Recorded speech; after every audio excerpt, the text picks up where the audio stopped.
On the quiet school campus, Matsuboshi sits beside Rina in class. The teacher is in the middle of his discussion, but Matsuboshi can't focus. His eyes drift toward Rina, who doesn't acknowledge him at all. Her silence and indifference form a quiet wall between them, one he can't seem to cross. In their second year of high school, Matsuboshi finds himself beside her once again. He looks around the classroom, unable to tell what kind of people their new classmates are just yet. In his mind, he imagines the usual mix: bossy types who try to control everyone, attention seekers desperate for praise, and competitive students willing to go as far as sabotage. No matter who they are, Matsuboshi vows to protect Rina from all of it. Someone suddenly calls out to him. Ishikawa points out how he and Rina are seatmates again. Hanako is there too, happy they're in the same class once more. Mitsuki is with them this year, though Ishikawa jokes it's boring now that Mitsuki can't peek at them from the windows of another building like last year. They'd exchange silent hopes for a good year ahead, and a few light nods say more than words could. Their new homeroom teacher, Tobaru, introduces herself. She appears strict and composed, announcing that it's her first time taking charge of a homeroom class. Determined to maintain discipline and order, she tries to keep a professional face. However, there's already an issue: Matsuboshi and Rina. Their subtle gestures, too soft for others to pick up on but too sweet for her overactive imagination, threaten her resolve. She's had nosebleeds just from watching them interact. There's even a rumor that they're dating. She prepares herself mentally, knowing she might have to endure far more than she expects this year. While Tobaru discusses the semester schedule, Rina asks Matsuboshi if she can switch seats. The student in front of her has a large frame, and it's hard for her to see the board. Matsuboshi, remembering what they used to do, casually lifts her up and lets her sit on his shoulders while balancing her desk on his head. Tobaru, sensing something unusual mid-discussion, turns around. But by the time she does, both students are back in their original seats. As it turns out, the student in front of Rina notices the situation and offers to switch seats, allowing her a better view of the board. After the first class, they're required to move runes for the next subject. Rina is fast asleep in her chair. Matsuboshi tries to wake her, but she doesn't budge. With time running out, he carries her on his back and walks to the next classroom. Though it surprises him that she's already this tired on the first day, it reminds him of animals in hibernation. Her slow, quiet movements and drowsiness make him imagine that maybe she's storing up energy for a season of growth. If she's entering a new phase of development, then maybe he needs to grow too. In the classroom, Rina eventually wakes. Matsuboshi wants to share his thoughts, but Rina simply thanks him for carrying her earlier. At lunchtime, the two sit together on a bench near the classroom. Tobaru and a fellow teacher walk by, taking notice. Tobaru, doing her best to act indifferent, joins her colleague and sitting across from them at a vacant spot. Rina opens her lunchbox and tells Matsuboshi she made meatballs, the kind he likes. He thinks back to her exhaustion that morning and suspects she must have stayed up preparing them. Rina expresses worry that she made too many, but Matsuboshi reassures her. He insists it's fine as she makes delicious meatballs, and he's happy to eat everything because she went through the trouble of making it for him. Tobaru watches this scene with tension rising in her chest. She tries to focus on her own lunch. When her colleague lifts her food, a crow swoops in and snatches it from her hand. They decide it's safer to eat indoors and walk away, leaving the two students alone again. Now alone, Rina begins feeding Matsuboshi the meatballs herself. One after another, she pushes them into his mouth until he's overwhelmed, struggling to chew and swallow. Still, he endures it, cheeks full. Later in the afternoon, homeroom resumes. The weather has shifted. Rina, sensitive to the cold, begins to shiver slightly in her seat. Tobaru watches from the front of the room, feeling confident for once. She's managed to get through most of the day without a nosebleed despite several close calls. But when she glances at them again, that fragile illusion shatters. Rina now sits in Matsuboshi's lap. To Tobaru, it doesn't look like a classroom anymore. It resembles a snow-covered cabin where two lovers cling to each other for warmth. She tries to stay composed to say her closing remarks for the day, but her vision darkens. Before she can properly dismiss the class, blood begins to stream from her mouth.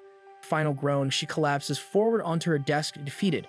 The next day, Matsuboshi and Rina walk to school together. Ishikawa and Hanako catch up to them as they all make their way to class. They break some news: there will be a transfer student joining them today. When Tobaru arrives in class, she welcomes the new transfer student. She has a red ribbon in her hair, and her slightly open shirt exposes a part of her belly. She greets everyone cheerfully and introduces herself as Riku. Since there is a vacant seat in front of Rina, Tobaru tells her to sit there. Her unusual look and demeanor leave everyone astonished. Students like her are rare at the school. Once seated, Riku turns around to greet Rina, who is behind her. As usual, Rina instantly leans forward, her face extremely close to Riku's. Matsuboshi watches with concern, thinking it's too much of a baptism for a transfer student. Matsuboshi assumes Rina is being too aggressive, but to his surprise, she's only introducing herself. Riku instantly adores Rina. Caught off guard by her cuteness, she embraces her tightly. Reina turns red, visibly flustered. Riku becomes so taken with her that she starts treating her like a baby, smitten by her presence. Meanwhile, Tobaru, doing her best not to pass out, watches the scene unfold. After class, the day winds down and students prepare to head home. Matsuboshi turns to Reina, but she's preoccupied with Riku, who excitedly invites her to hang out. Reina agrees, and although she wants to ask if Matsuboshi can come with them, Riku doesn't hear her. Overexcited, Riku grabs Reina's bag and drags her toward the door. His imagination runs wild, Riku challenging Reina to a power struggle and trying to assert herself in the social hierarchy. Matsuboshi panics, feeling like he must rescue her, and rushes after them. In reality, Reina and Riku are just in a cafe, sipping drinks and having fun. Matsuboshi trails behind them and spots them through the window. Riku is busy taking photos of their drinks while Reina stays motionless. From outside, Matsuboshi watches the peaceful scene. But in his mind, he's convinced something tense is happening. Even though Reina and Riku are just enjoying their time together, Matsuboshi imagines the standoff like something out of a Western film, with both silently fighting for their place. Suddenly, Riku wants to go somewhere else. This makes Matsuboshi panic even more. The fact that she wants to leave with Reina makes him think that she might bring her to a place where fellow punks are waiting, picturing Reina being beaten up. In reality, though, they are simply going to a nearby photo booth to take cute pictures together. Before she can say anything, Riku glances outside and mentions how it's getting late. They decide to head home. Riku leaves first. When she's out of sight, Matsuboshi approaches Reina and asks if everything's okay. Reina says she is, but her face shows some hesitation. What scares her is the thought of her friendship with Riku ending up like the one she lost back in elementary school. He assures her that it's not going to be like that again. That night in her room, Riku rolls over her bed, scolding herself for acting too cheerful earlier. It almost felt weird. But the truth is, all she ever wanted was to be friends with Reina again. She opens an old yearbook from elementary school and flips to a class photo. There captured in the frame are both her and Reina. She had known Reina all along. The next morning in class, Reina greets Riku, and Riku smiles, thanking her for the previous day. Despite the brief exchange, Reina spaces out a lot during the day. Her thoughts return to her elementary school friend, the one she got close to too quickly and eventually lost. She starts worrying that the same thing is happening again. Riku doesn't seem as lively as she was before, and the contrast is hard to ignore. Matsuboshi notices her uneasiness and quietly figures out the reason. He comforts her, saying he does not mind Reina being too close and personal with him at all. Sometimes people just have the wrong idea, so it's better to talk to her. At the end of the day, as Riku prepares to leave, Reina grabs her hand and pulls her aside. She tells Riku that since Riku took her out yesterday, today it's her turn to lead. Riku is surprised but pleased by the idea, though she tries to keep her cool. They spend the rest of the afternoon together, going to places Reina picks. They play games, eat snacks, and enjoy other things. Eventually, Riku is so full she can barely move, and they sit down to rest. It's then that Reina opens up about her past. She tells Riku about a friend she had in middle school, someone she became too close with too soon. That friend suddenly left her behind, and ever since then, she's been scared of forming close friendships. She apologizes if she did anything wrong the other day, but to her surprise, Riku interrupts. She says she should be the one apologizing. Then she tells Reina something she's been keeping to herself. They had already met once before. Back in elementary school during their first day, Riku and Reina sat beside each other. At first, Riku misjudged Reina because of her quiet voice, but when Riku realized she had forgotten her notebook, Reina came closer and shared hers without hesitation. That simple gesture broke the wall between them. From then on, they did almost everything together, eating lunch, walking home, and spending every break side by side. Eventually, Riku began to feel guilty. She feared that dragging Reina around too much might be exhausting her. Instead of asking how Reina felt, she made the decision on her own to step away. She started avoiding Reina. What she didn't know was that her absence confused and hurt Reina deeply. As Riku tells her story, tears start falling down her face. But before she can apologize again, Reina responds. She tells Riku she had fun yesterday, and even back then too. Hearing that, Riku cries even harder. She finally says sorry for everything. Reina comforts her. She's just glad that everything is a simple misunderstanding after all. The next day, Riku can't stop recalling how fun yesterday was. She even considers asking Reina to go out with her again, but her cheerful mood is instantly disrupted when Mitsuki suddenly approaches her. Riku's face shifts from happy to horrified. Though Mitsuki greets her kindly, Riku doesn't recognize her at all. When Mitsuki suggests they go have drinks and catch up, Riku agrees out of courtesy. As they walk, Riku tries to recall who Mitsuki is. She changes schools so often that it's hard to keep track of past classmates. They arrive at a hamburger place where customers are asked to write their names in a logbook. Riku feels this could be her chance to finally know who Mitsuki is. However, Mitsuki writes Takeshi instead. She explains it's become a habit not to write her real name due to anxiety. Riku's hope of solving the mystery fades again. As they wait for their food, Riku keeps thinking about her name. Then Mitsuki suddenly leans in and asks if something is bothering her. Riku is taken aback, thinking Mitsuki might be interested in her romantically. She grows tense as Mitsuki inches even closer. But before she can react, Mitsuki quickly swats at something near her. A bee had been about to sting Riku, and Mitsuki acted just in time. The shock overwhelms Riku. She unexpectedly starts crying, which alarms Mitsuki. But Riku admits the tears are out of frustration. She still can't remember her name. Mitsuki finally reintroduces herself, revealing they were classmates in 6th grade, along with Reina. Riku apologizes for not recognizing her sooner. Mitsuki understands, especially since they never really talked ever since then. Still, even with the name, Riku can't recall her clearly. Back home, Riku opens her old yearbook. Scanning the pages, she finally finds Mitsuki's photo, and only then does her memory come back. The next day at school, Matsuboshi and Reina are having lunch together when Ishikawa and Hanako join them. Shortly after, Mitsuki and Riku arrive. Upon noticing Matsuboshi sitting beside Reina, Riku becomes uneasy.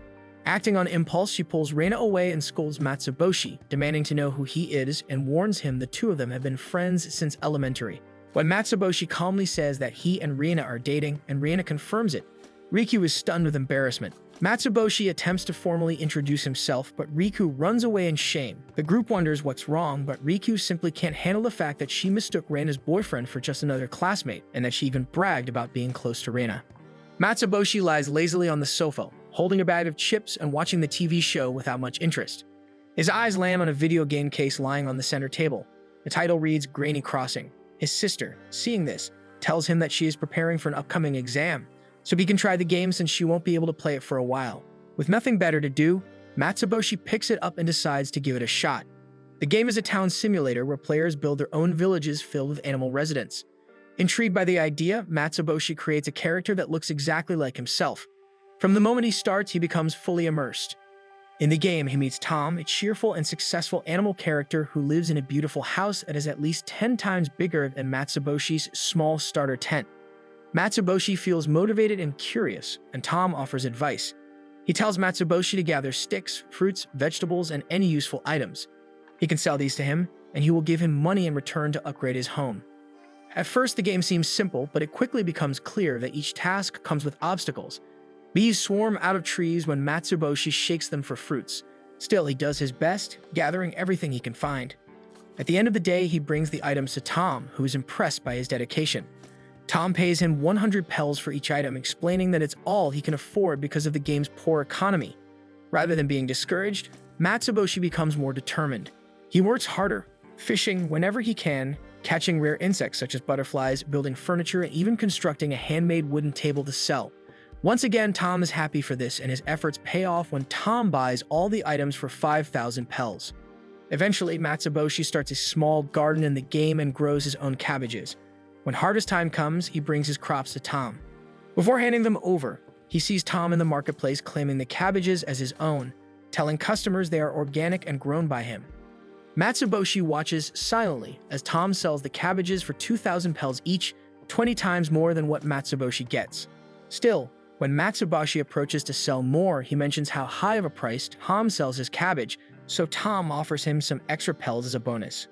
Matsuboshi earns over 30 million pels, enough to buy the house of his dreams. His in-game home becomes cozy and spacious, filled with custom furniture and decorations. It feels like a real accomplishment, and he enjoys the comfort of what he built through effort. At lunch the next day, Matsuboshi shares his in-game experiences with Reina. She tells him she used to play Granny Crossing 2 and invites him to visit her town someday. Before doing that, though, Matsuboshi focuses on finishing his own town. He works day and night in the game, farming vegetables, crafting furniture, and trading with his neighbors. Eventually, his town becomes one developed town in the game. With so much wealth, he hosts a fancy birthday party for Tom. They go to a virtual bar, enjoy music, and are entertained by girls. Tom ends up falling in love with one of the girls at the bar. As they spend time together, he begins to dream about a future with her, traveling, getting married, and even starting a family. That evening, Tom and Matsuboshi also have dinner on a yacht, watching the view and talking about how far they've come. Everything seems perfect until Tom notices a gunman hiding in the shadows. The shooter aims at Matsuboshi. Without thinking, Tom jumps in front of the bullet to save him, and he dies in Matsuboshi's arms. The loss affects Matsuboshi deeply. His avatar changes, his once bright clothes turn dark, and his hair grows long and unkempt. He buries Tom in the virtual town, building a small cemetery with Tom's statue. and he visits the grave often, remembering his friend. Eventually, he remembers Reina's invitation. He decides to visit her town to distract himself. When he arrives, he is shocked. Reina's town doesn't look like a normal game environment. It is incredibly detailed, with realistic lighting, lifelike establishments, and even bigger and larger roads and buildings. Everything feels like real life. The town is so advanced that Matsuboshi begins to wonder how much time Reina spent building it. His curiosity turns into suspicion.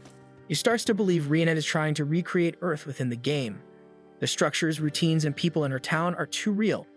He even starts to imagine that Reina might want to leave the real world entirely and live in the virtual one. As his thoughts spiral, Matsuboshi recalls a theory about virtual worlds. If a simulation has enough data and detail, it could become indistinguishable from reality. With the help of a quantum computer, such a simulation could potentially become real. The more he thinks about it, the more anxious he becomes. He thinks about how virtual reality and actual reality can clash and switch places. Faced with this possibility, Matsuboshi makes a decision. You must pull Reina away from the game before the line between their world and the simulation disappears forever. Matsuboshi arrives at school the next day and is immediately concerned when he sees Reina's seat empty. His imagination starts running wild. He wonders if Reina has fully uploaded herself into the virtual world. In his head, he prepares to accept the possibility that she no longer exists in reality. As his thoughts spiral, he strikes a strange, dramatic pose, silently declaring that he will soon follow her into the game. At that exact moment, the classroom door opens. Reina walks in and catches Matsuboshi mid-pose. He immediately tells her how amazing her town is in the game. Reina explains that she shares the game file with her brother Ren, who is really into it. That's why the town looks so developed. Still suspicious, Matsuboshi asks if Ren still exists in the real world. Reina doesn't understand what he means and simply stares at him in confusion. The next morning, Matsuboshi is getting ready for school. His mother is in the kitchen preparing food. Feeling thirsty, he grabs what he thinks is a glass of milk from the table and drinks it in one go. But as soon as he finishes, he realizes the taste is off. It's not milk. It's amazaki, a traditional sweet Japanese rice liquor that his mother poured for herself. He stares at the box of amazaki and begins to panic. He remembers reading about the Japanese Liquor Act, which says anything with at least 1% alcohol is considered liquor. He convinces himself that he is now officially drunk. He thinks about the typical effects of alcohol: inflated ego, extreme friendliness, and all sorts of behavioral changes. Feeling as though these things are already happening to him, he decides it's time to head to school. On the way, he runs into Reina on the road. He greets her in a loud and dramatic tone, his voice noticeably different. He even threatens to leave Reina behind if she doesn't catch up quickly, then suddenly grabs her face to speak more seriously. As they walk together, Matsuboshi notices how heavy Reina's school bag looks. Without hesitation, he picks up both Reina and her bag, carrying her as if she were weightless. Reina squirms in discomfort, her legs flailing, but Matsuboshi tells her to stop moving or she'll fall. Later in class, their teacher Tobaru asks everyone to open their textbooks. Reina has forgotten hers again, so Matsuboshi drags his desk right next to hers, sharing his book while sitting unusually close. Tobaru, noticing Matsuboshi's intense behavior, becomes visibly uncomfortable. Once again, overwhelmed by the stress, she spits blood and collapses at the podium. For the next period, the class has to change rooms. Riku spots Reina in the hallway and calls out to her, but Matsuboshi immediately invites Reina to walk with him instead. Reina agrees, and Riku is left standing alone. Even Mitsuki, who is hiding behind a wall, senses how strange Matsuboshi is behaving. Despite her effort to stay hidden, Matsuboshi finds her. She trembles as he approaches, but instead of doing anything odd, he simply points out a burdock root stuck in her hair. He plucks it out, puts it in his mouth like a toothpick, and then walks away, telling her to get herself together. Throughout the rest of the day, Matsuboshi continues to act unusually aggressive but extremely helpful. He lets classmates borrow his notes, feeds Reina during lunch, lends his coat when someone gets cold, protects Reina from a stray baseball, and even helps carry the teacher's things. Despite his strange and intense behavior, his classmates thank him for all this help. Still, Riku, watching him from the doorway, can't shake off the feeling that Matsuboshi is scary today. As class ends, Ren and Iru walk home together, chatting about random things from school. Suddenly, they hear someone call out to them. Ren immediately lights up at the sight of him and rushes over without hesitation, jumping on his back like everything is normal. Iru, on the other hand, notices something strange about Matsuboshi's behavior. His attitude feels different, unnerving even. What catches Iru even more off guard is when Matsuboshi turns to her and, out of nowhere, thanks her for taking care of Reina. His tone is so intense it creeps Eru out so much that she immediately pulls Ren off his back and hurries him inside their house without another word. Left alone with Rina, Matsuboshi turns to her and comments on how red her face looks today. Concerned, he leans in close to check if she has a fever. His face gets so close to hers that Rina flinches. Even though she feels fine, his closeness makes her flustered. To make things worse, her nose suddenly starts bleeding, so they sit on a bench nearby for her to clean up. While Matsuboshi presses a handkerchief to her nose, he calmly explains how nosebleeds can happen. Though Rina is physically fine, she suddenly bolts from the bench and runs straight home, wanting to get as far from Matsuboshi as possible. Back at home, Matsuboshi greets his younger sister, who's lying on the couch reading something. She immediately notices something off about him. He's acting even stranger than usual. He opens the fridge, grabs his snack, and without hesitation tries to feed her with it. Confused, she stops him, saying it's her food, but Matsuboshi insists as if he's doing her a favor. When his sister gets up to grab a drink, she spots a box of Amazeki in the fridge. Matsuboshi tries to stop her from drinking it, but she reassures him. It's the non-alcoholic kind. It won't do anything. Matsuboshi is shocked. All this time, he really wasn't drunk. The next day, Matsuboshi's younger sister is at school. One of her classmates begs her to take over her cleaning duty in exchange for ice cream, and she agrees. When she gets to the cleaning area, she finds another student already there, Eru. Something about her seems familiar. She looks just like the girl often seen with her brother, Reina. The resemblance is so strong, she briefly wonders if Eru might be Reina's doppelganger, but she quickly shakes off the thought. It's too strange.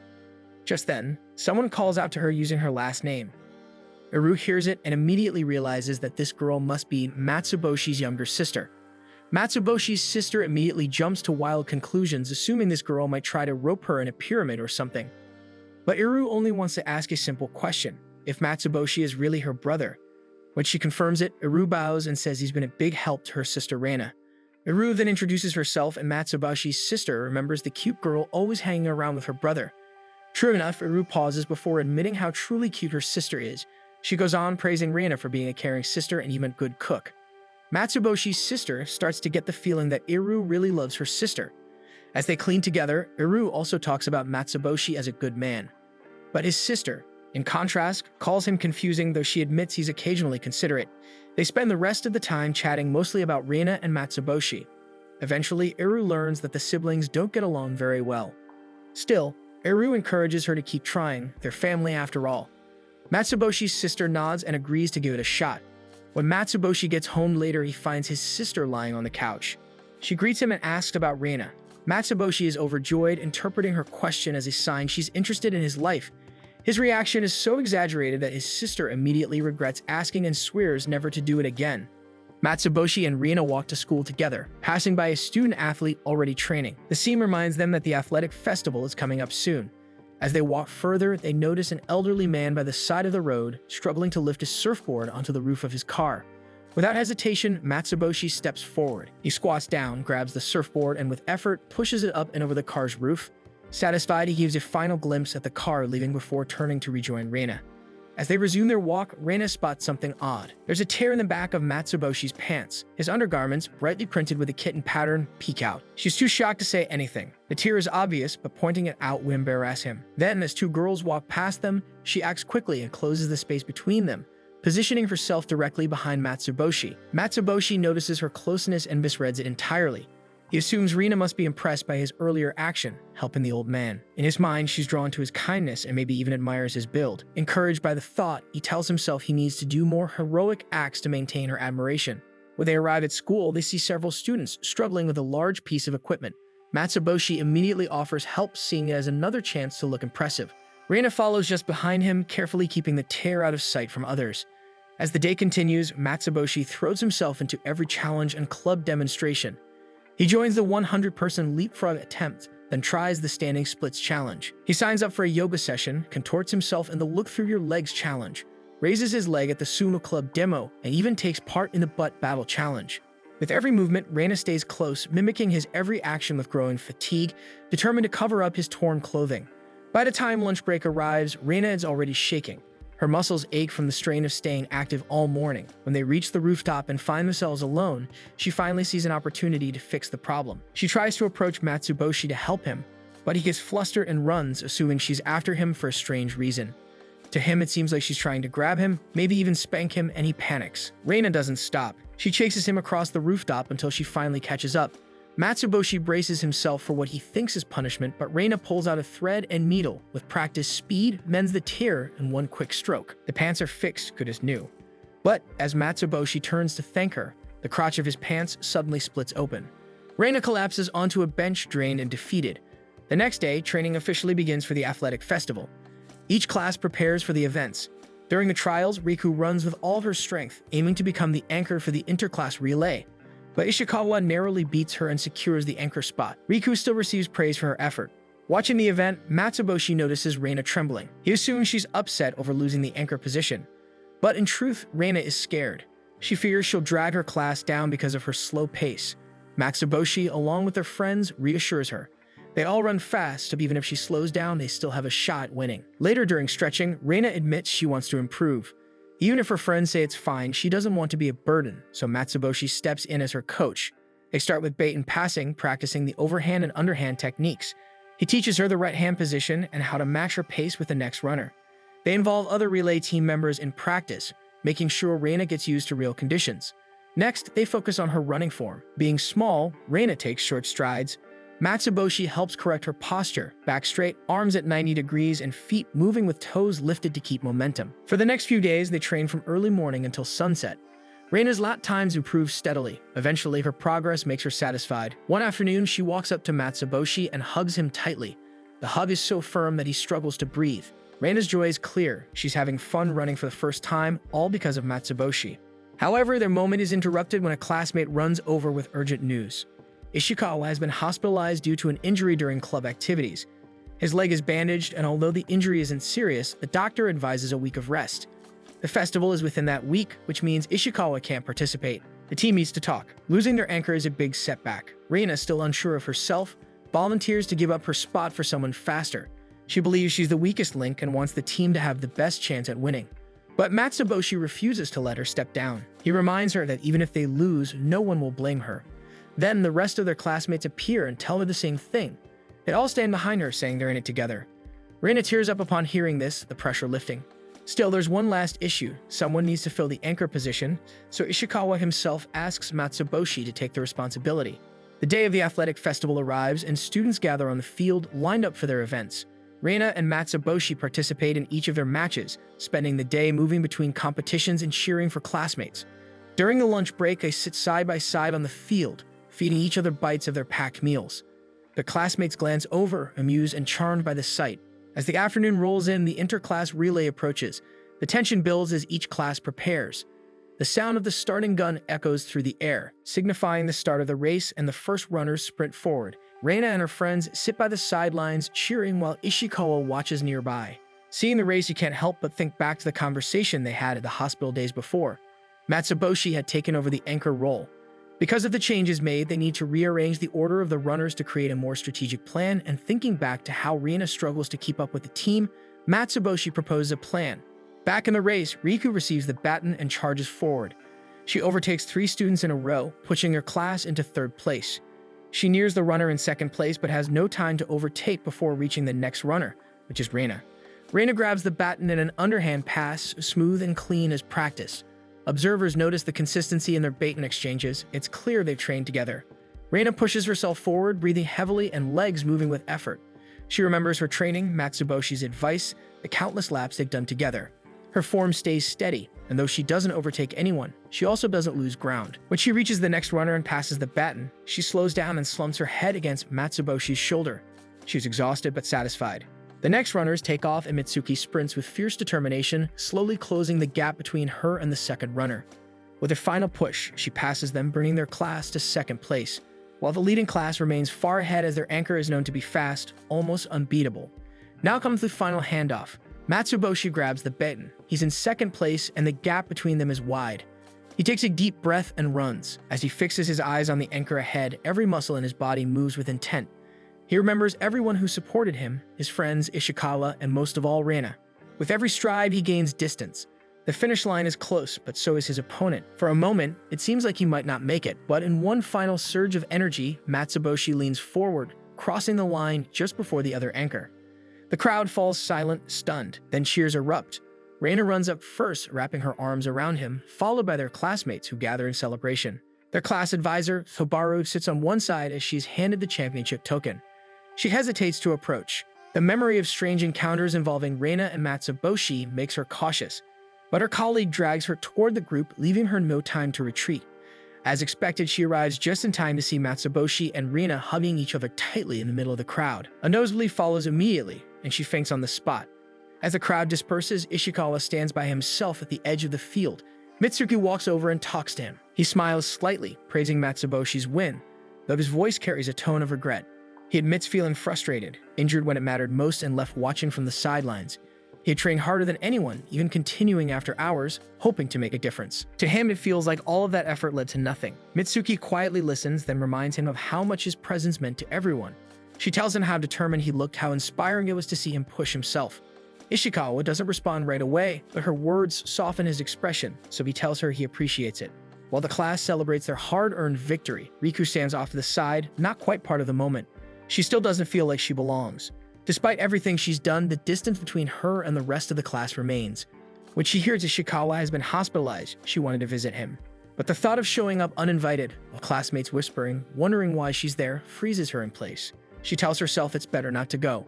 Now that decision weighs on her. She wonders again if she'll ever fit in, if she will even find her place in class. But she forces the thoughts away and steels herself, determined to try again. Then a voice calls out behind her. She turns and sees Ishikawa. He talks to her about the race earlier, but when she recognizes who he is, she freezes in place. The idea that he might call her out for not visiting him sends her thoughts spinning. She imagines others mocking her, whispering behind her back. Tears spill before she can stop them, and she instantly apologizes for not being able to visit him in the hospital. But Ishikawa simply smiles, says nothing about the hospital, and instead points back to the race. He brings up her performance, how she passed 3 runners. Somehow, his words lift the weight from her shoulders. Days pass by, and soon enough the last stretch of their school break arrives. Riku feels herself slipping into laziness, so she forces herself out of the house, determined not to waste the day. She walks through the city when she spots someone who looks familiar. She rushes forward thinking it's Reina, but up close the person does not recognize her at all. Only then does she realize she got the wrong person. Before the awkwardness can settle, Ren recognizes her. He introduces himself, explaining that he's Reina's younger brother. Riku relaxes and they sit together on a nearby bench, sharing a fish-shaped pastry. The conversation flows easily, surprisingly natural for 2 strangers. Ren seems happy to have met her, and Riku finds herself smiling too. In her mind, getting close to Reina's brother is a way of securing their friendship. Wanting to know him better, she asks if there's anything troubling him. She expects nothing serious, he's just a grade schooler. But he tells her about a new student in his class who struggles to fit in. Ren had invited the boy to play football, but he doesn't know if he did the right thing. His problem surprises Riku so much that she finds it hard to answer. Riku admits she doesn't have real friends either. She mentions her fear of messing things up, of saying or doing the wrong thing. The words pour out before she realizes how serious her confession sounds. She realizes how much she's revealing to a child. But Ren surprises her. He gives her a valuable insight about friendship, and with this, she finds herself admiring him. Then a voice calls Ren's name. They both look up to see Reina. She walks over and asks what's going on. Ren explains that Riku is giving him advice. Reina thanks her, then after a pause, says she needs advice too. Riku freezes and her mind jumps to one conclusion. It must be about romantic relationships. She panics. She's never been in a relationship her whole life, so the thought of offering advice on something she knows nothing about terrifies her. Reina starts to speak again. Although she is talking about her hair, Riku is too preoccupied by her thoughts that she instantly bolts out without letting Reina finish her sentence. Reina and Ren are both confused by her strange actions, but despite that, Ren still hugs Reina and tells her how happy he is to have met Riku. On the morning of their class, Riku sits quietly in her seat when Reina and Hanako approach her. Reina notices the loose socks Riku is wearing and compliments her look, admitting that she's always wanted to try out Yao fashion. Smiling, Riku reaches into her backpack and pulls out a spare pair for Reina to try on. Reina slips them on, and her new look immediately draws attention. Classmates praise her for being adorable. Even Mitsuki notices and offers to style her hair to better match the aesthetic. When Matsuboshi walks into class, he stops in his tracks upon seeing Reina in a full gal look, quite different from her usual modest appearance. His mind begins to spiral as he tries to come up with a logical reason behind her sudden transformation. After some internal digging, he lands on the idea that Reina is embracing change for her self-growth. Convinced that this is her way of exploring a new side of herself, Matsuboshi decides he must be supportive. In his head, he vows to encourage her as part of her journey.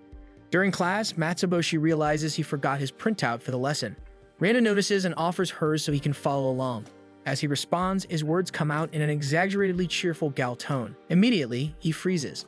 A sudden panic overtakes him. He begins to believe that Riena's gal energy is overwhelming his own, slowly replacing his identity. To regain composure, he rushes out of the classroom and heads straight to the restroom to wash his face in hopes of returning to normal. When he comes back, the situation worsens. Not only has his speech fully morphed into gal style, but he now wears gal fashion. When Rina mentions she feels tired, he instinctively hands her a jar of vitamin B1, acting entirely within character as a gal. Meanwhile, Tubaru approaches the classroom with cautious optimism. She reminds herself that frequent exposure to Reina and Matsuboshi's closeness has helped her develop a level of emotional resilience. However, the moment she opens the door, her composure collapses. Matsuboshi, fully immersed in gal fashion and mannerisms, now matches Reina's style perfectly. The shock overwhelms Tubaru. She can feel the rising level of tension, and then a sudden nosebleed leaves her with no choice. She turns on her heel and flees, leaving the class unsupervised while screaming that they should study on their own in the meantime. After class ends, Matsuboshi comes up with an idea to invite Reina to town for a fun day together. They spend the afternoon doing a variety of activities, helping children organize a donation drive, picking up trash around the area, and later studying side by side at the library. The next morning, both walk to school separately but meet along the way. Reina, now back to her modest and usual style, walks beside Matsuboshi, who still sports his full gal outfit. Matsuboshi is taken aback by the change, but Reina casually explains that the gal style was just for one day, a playful makeover from her friends. Realizing the shift, Matsuboshi decides there's no need to continue the act. With a quick change, he's back in his original appearance, relieved to return to his own rhythm. That afternoon after class, Reina tells Matsuboshi she wants to go to the arcade, and he agrees without question. Since she rarely invites him anywhere, he quietly wonders why she's so eager this time.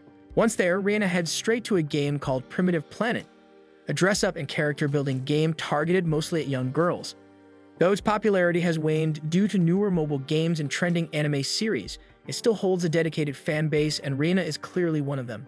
While she plays, Matsuboshi waits patiently at the back. After finishing her turn, she turns to Matsuboshi, apologizing for how long it took her. With this, Reina also encourages Matsuboshi to try it too, handing him a small collection of character cards she earned. At first, he hesitates, unsure of what to do with them. But with Reina nudging him persistently and watching with anticipation, he eventually gives in and steps up to the game. Matsuboshi gives the game a try, unfamiliar but curious. He starts by creating a character and models it after himself, short black hair, plain features, and names it Rai. Using the outfit card Reina gave him, he dresses Rai in an adorable ensemble that surprises even him with how cute it looks. As the game transitions to a rhythm segment, Rai begins dancing on screen upbeat music, prompting both Matsuboshi and Reina to watch with amusement and focus. By the end of the round, they rack up 1,500 points. A new card drops from the machine, Matsuboshi's very first prize, an outfit he can use for Rai. With that small win, he finds himself unexpectedly drawn in by the game's charm. As they wrap up, Futaba appears nearby. Reina casually brings up the game, but Futaba brushes it off, acting uninterested. However, when some friends spot Reina and Matsuboshi playing and decide to try it themselves, admiration begins to swirl around Reina. Jealous of the attention Reina receives and curious to spike herself, Futaba lingers. The growing interest from others nudges her pride, and slowly she starts considering giving the game a shot too. Later that night, Matsuboshi sits alone in his dimly lit room, hunched over at his desk. He seems to be busy with something, scribbling and writing with focus. The next day, they return to the arcade, eager to play the game again. This time, Matsuboshi comes fully prepared, carrying a notebook packed with carefully planned outfits for Rai. He selects each piece with precision, and as Ri appears on screen dressed according to his designs, Matsuboshi beams with pride. His vision is becoming reality. He's been studying the game relentlessly, poring over the game's magazines, watching related series, and even streaming live shows just to improve his game performance. He becomes so drawn to the game that even his funds start running low because of it. But when they arrive at the arcade the following day, something is wrong. The game cabinet is missing. A janitress informs them that the machine was removed yesterday due to the game being out of service. Matsuboshi freezes, his face drained of color. The game, which had become a daily joy and escape, is gone. The sudden loss hits him hard. His connection to Rai, the character he had nurtured and styled with such care, is abruptly severed. He stands silently in front of the empty space, processing the reality that he may never see her again. The next day, Matsuboshi looks unusually down in class, his energy nowhere to be found. Seeing this, Reina invites him to the arcade again. At first, Matsuboshi refuses, afraid that going back would only make him feel worse. But Reina insists and eventually drags him along to the arcade. When they arrive, they find a brand new machine installed, Pregachi, the updated version of Primitive Planet. While the game sparks some curiosity in Matsuboshi, he holds himself back, afraid that getting attached again will only leave him heartbroken. In the following days, Matsuboshi finds himself thinking about Rai more often. Her image stays in his mind and it begins to weigh heavily on him. Reina, perceptive as ever, notices the shift in his mood and asks if he's alright as they walk home together. Seeing her concern, Matsuboshi decides it's time to move forward. Above all, he does not want Reina to worry about him. So he decides to give Pregachi a try so he can finally recover from the pain that Preekla left. They head straight to the arcade and begin playing Pregachi. Matsuboshi creates a new character who closely resembles Rai and he names it Ito. As the game loads, he immediately notices the improved graphics and smoother animation, making the experience feel more immersive and enjoyable than before. Just like before, Reina hands him a card she picked out and Matsuboshi uses it to dress Ito in his stylish outfit. Together, they play the game with great dedication like before. Soon, a group of kids gathers around Reina, eagerly trading outfit cards, and Matsuboshi realizes how beloved the game truly is. While he enjoys Pregachi, he knows he'll never forget Rai. Still, just like before, he becomes quickly attached. He installs the mobile app version, begins watching the anime series, buys character figures, and collects every magazine issue related to the game. Together, he and Reina religiously devote their time and energy to the world of Pregachi. They seem to enjoy Pregachi more than Preepla. But when they return to the arcade for another game day, they are stunned to find Preepla back in service. Matsuboshi freezes as memories of Rai come flooding back. Just as he reaches to play, he imagines Ito tugging at his arm, urging him not to look back, while Rai pulls his other hand, silently pleading for him to stay. Torn between the two, Matsuboshi trembles in distress, unable to choose. In the end, he decides that he will not let go of any of them. However, his wallet tells him otherwise. It has no coins left at all. Left with no choice, Matsuboshi says goodbye to both Rai and Ito, walking home in silence, tears falling as the weight of farewell sinks in. The next day, Matsuboshi notices how Reina is absorbed in her notes even during break time. Curiously, he looks over her shoulder and sees that she's writing song lyrics, which makes him wonder if Reina wants to be an idol. His mind quickly drifts to thoughts of Rai and Ito, and for a moment, he considers supporting Reina's dreams. But then he recalls how his tendency to get ahead of himself often leads to misunderstandings. So this time, he decides to stay calm and not jump to conclusions. As time passes, Reina's interests shift again, and he sees her sewing clothes. Matsuboshi's mind races. Maybe she's making her own idol costume, as newbies often do. He fights the urge to assume anything too quickly, reminding himself to observe before making any rash judgments. Although his classmates mention a music assignment, Matsuboshi still fixates on Reina playing the flute. He convinces himself she's aiming to become a singer-songwriter, writing her own lyrics and composing with instruments. The real issue is that Matsuboshi sees idols in everything, and every little detail about Reina seems to fuel that idea. During lunch, he struggles to keep his thoughts to himself, resisting the urge to talk about his idol theory. But even as he eats, his mind drifts to the thought of Reina being a famous idol in the future. No matter how hard he tries, he can't stop imagining her future fame. In the following days, Matsuboshi continues to observe Reina's actions, and everything still seems to point toward his idol theory. One afternoon, while walking down a road lined with food stalls, he notices a small festival happening at the local shopping arcade. A trio of young female idols performs on a makeshift stage, their voices echoing through the street as the crowd claps enthusiastically. Curious, Matsuboshi watches until he suddenly realizes one of the performers is his sister. Backstage, the three girls chat about their performance when Matsuboshi approaches. His sister is visibly embarrassed to be caught, but he doesn't make a big deal of it. As it turns out, she had been invited by her friends to perform for the local neighborhood association. Just as Matsuboshi is about to lead the festival, Reina appears behind him, dressed in a striking idol outfit that matches Iru and Ren. His theory turns out to be true. Reina was preparing to be an idol. She was the one who wrote their songs and even designed their costumes, confirming that Matsuboshi had been right all along. Reina tries to explain that it was all Ren's idea, but Matsuboshi can see she's just shy about showing this side of herself. He gently reassures her, acknowledging how much confidence she's gained. They exchange a quiet fist bump as Matsuboshi wishes her good luck before she heads off for her performance. As Reina and her group run toward the stage, Matsuboshi quietly tells himself that maybe he should start having more confidence in his intuition. The music begins and the performance takes off, each move synchronized, each step delivered with practiced grace. Their choreography flows naturally, showing just how much effort they've poured into mastering every beat. With infectious energy and charm, the group ends their routine with a perfectly timed, adorable pose. The next day, the two of them are heading to school again. Matsuboshi sees Reina walking ahead, so he catches up to her. When she turns to face him, her face is covered by a mask. Matsuboshi instantly assumes Reina must have become an idol sensation because of their performance and is now hiding herself from the eyes of the public. His imagination takes over again. He envisions Reina having millions of fans worldwide, trending on social media and appearing in tabloids.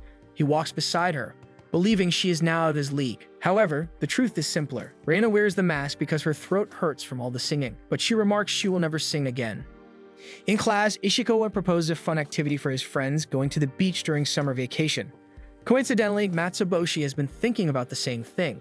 However, Reina doesn't seem thrilled by the idea, as she starts to shake and tremble just from hearing about it. Despite her unease, she agrees to go. The group begins chatting about their beach plans, imagining barbecues by the shore and enjoying the summer sun. Riku overhears the conversation but pretends not to care. Still, when Ishikawa personally calls and invites her to join, her attitude shifts completely. She lights up with excitement and quickly agrees to go with them. Matsuboshi wonders which beach they will go to, and Ishikawa comes prepared with a flyer for a new beach destination offering promos to help cut down on costs. The island is accessible only by boat, so they will travel there during the day and return on the last boat in the evening. While everyone listens to the details, Riku doesn't seem to care about the specifics. Her eyes well up with tears from the overwhelming joy of being included. But that's not all. The island also features a power spot known for its breathtaking view of the sun rising and setting over the sea. According to local lore, couples who witness the sun touch the horizon together will stay together forever. Reina, who had seemed hesitant at first, suddenly shows signs of excitement. Her friends notice the change in her expression. Matsuboshi, watching her closely, thinks she must be really looking forward to this trip. His imagination starts to drift again. In his mind, Reina becomes the reincarnation of Robinson Crusoe, an island dweller navigating survival with calm determination. He pictures her surviving the wilds with limited resources. Matsuboshi instantly buys the idea and says he needs to purchase a swimsuit for the outing. With that, the group comes to a realization. None of them have decent swimsuits, so they decide to go shopping together at a nearby shopping center. At the store, Hanako excitedly picks out a swimsuit she thinks would suit Reina and hands it to her. Reina hesitates, staring at it uncertainly. She's never worn a swimsuit before. Hanako notices her unease but gently assures her that it's fine, reminding her that it's just for one day. So Reina agrees to try it on. Meanwhile, Riku and Mitsuki exchange swimsuit suggestions, each trying to find the perfect one for the other. As they shop, Riku expresses her gratitude. She's always dreamed of doing things like this and feels happy to be included in their plans. Eventually, Riku and Mitsuki try on the swimsuits they picked for each other. Hanako, watching nearby, stands in awe, impressed by how well the outfits suit them. Not long after, Reina steps out of the dressing room in the swimsuit Hanako suggested, looking unexpectedly adorable. Hanako lights up, quickly pulling out her phone to take a photo of her. Reina confidently poses, but when Hanako mentions possibly sending the photo to Matsuboshi, Reina's cheerful expression vanishes in a flash. While the girls enjoy a fun day shopping, Ishikawa and Matsuboshi sit in a cafe, scrolling through their phones. With limited options for guys, they resort to online shopping. Matsuboshi shows Ishikawa a full-body diving wetsuit he's considering, and Ishikawa bursts into laughter at the sight of it. Suddenly, Matsuboshi gets a message from Hanako saying she's sending a photo of Reina in a swimsuit. Curious, he looks over, but the photo turns out to be just a close-up of Reina's face. As it turns out, when Reina heard Hanako's plan to send her photo to Matsuboshi, she got embarrassed and refused to take a proper picture. All the photos Hanako managed to send are either too close or too far to see clearly. Reina later admits that she's too shy to show herself to Matsuboshi like that and wants to save the look for when they're actually at the beach. Hanako thinks her reasons make sense, so she quickly apologizes.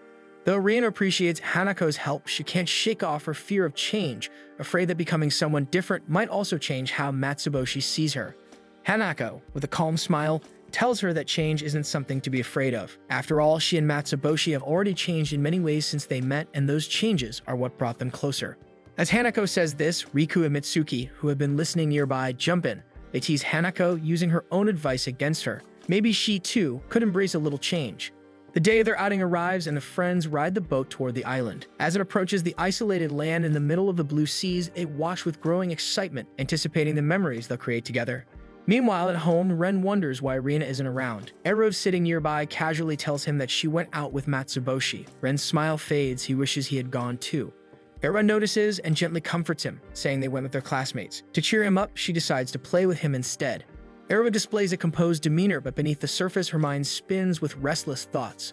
She starts to strategize. If anything goes wrong, she'll ride a helicopter to retrieve Reina, or better yet, a charter boat. She even considers checking the island's layout and safety details, just in case.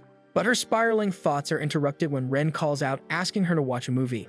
They sit together and play the film, but it turns out to be strange, about a cult or ancient tribe that captures a woman and forces her into marriage, crowning her as their queen. As the scenes unfold, Eru's thoughts spiral once again. She pictures Rina in a similar situation, wrapped in ceremonial robes, trapped, held against her will like in ancient times. The idea unsettles her deeply. On the contrary, Rina is actually having fun. At the beach, the group enjoys the sunny day. The girls are in swimsuits, Matsuboshi wears a single undergarment, and Ishikawa is in a shirt and shorts. As the girls approach, Matsuboshi can't help but stare in awe. Rina stands there in her swimsuit, a flower tucked into her bunned hair. Though Reina thinks she looks weird, Matsuboshi doesn't think so at all. To him, she looks cute, really cute. Reina blushes at his gaze and their friends immediately notice, teasing Matsuboshi as he tries to brush it off. Hanako in her bright swimsuit also catches Ishikawa's attention and he compliments her look. Since they need to catch the last boat that day, they decide to make the most of their time and have fun. They go swimming, play volleyball, have races, and enjoy various games. Hanako builds a sandcastle, but when she turns to Reina, she's shocked to see an enormous structure, big enough to fit Matsuboshi inside. They grill barbecue like they planned, but the meat is tough and unappetizing, clearly the result of a cheap cut. While looking out at the ocean, Riku reflects on everything that's happening. She's on a beach, eating barbecue with a co-ed group. She can't help but admit to herself that she's having fun.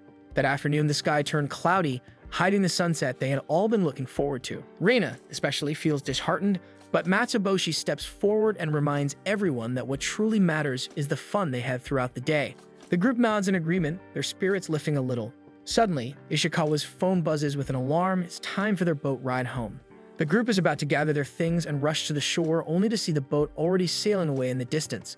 Ishikawa quickly checks the schedule and realizes with horror that he had read the departure time wrong. That was the last boat for the day.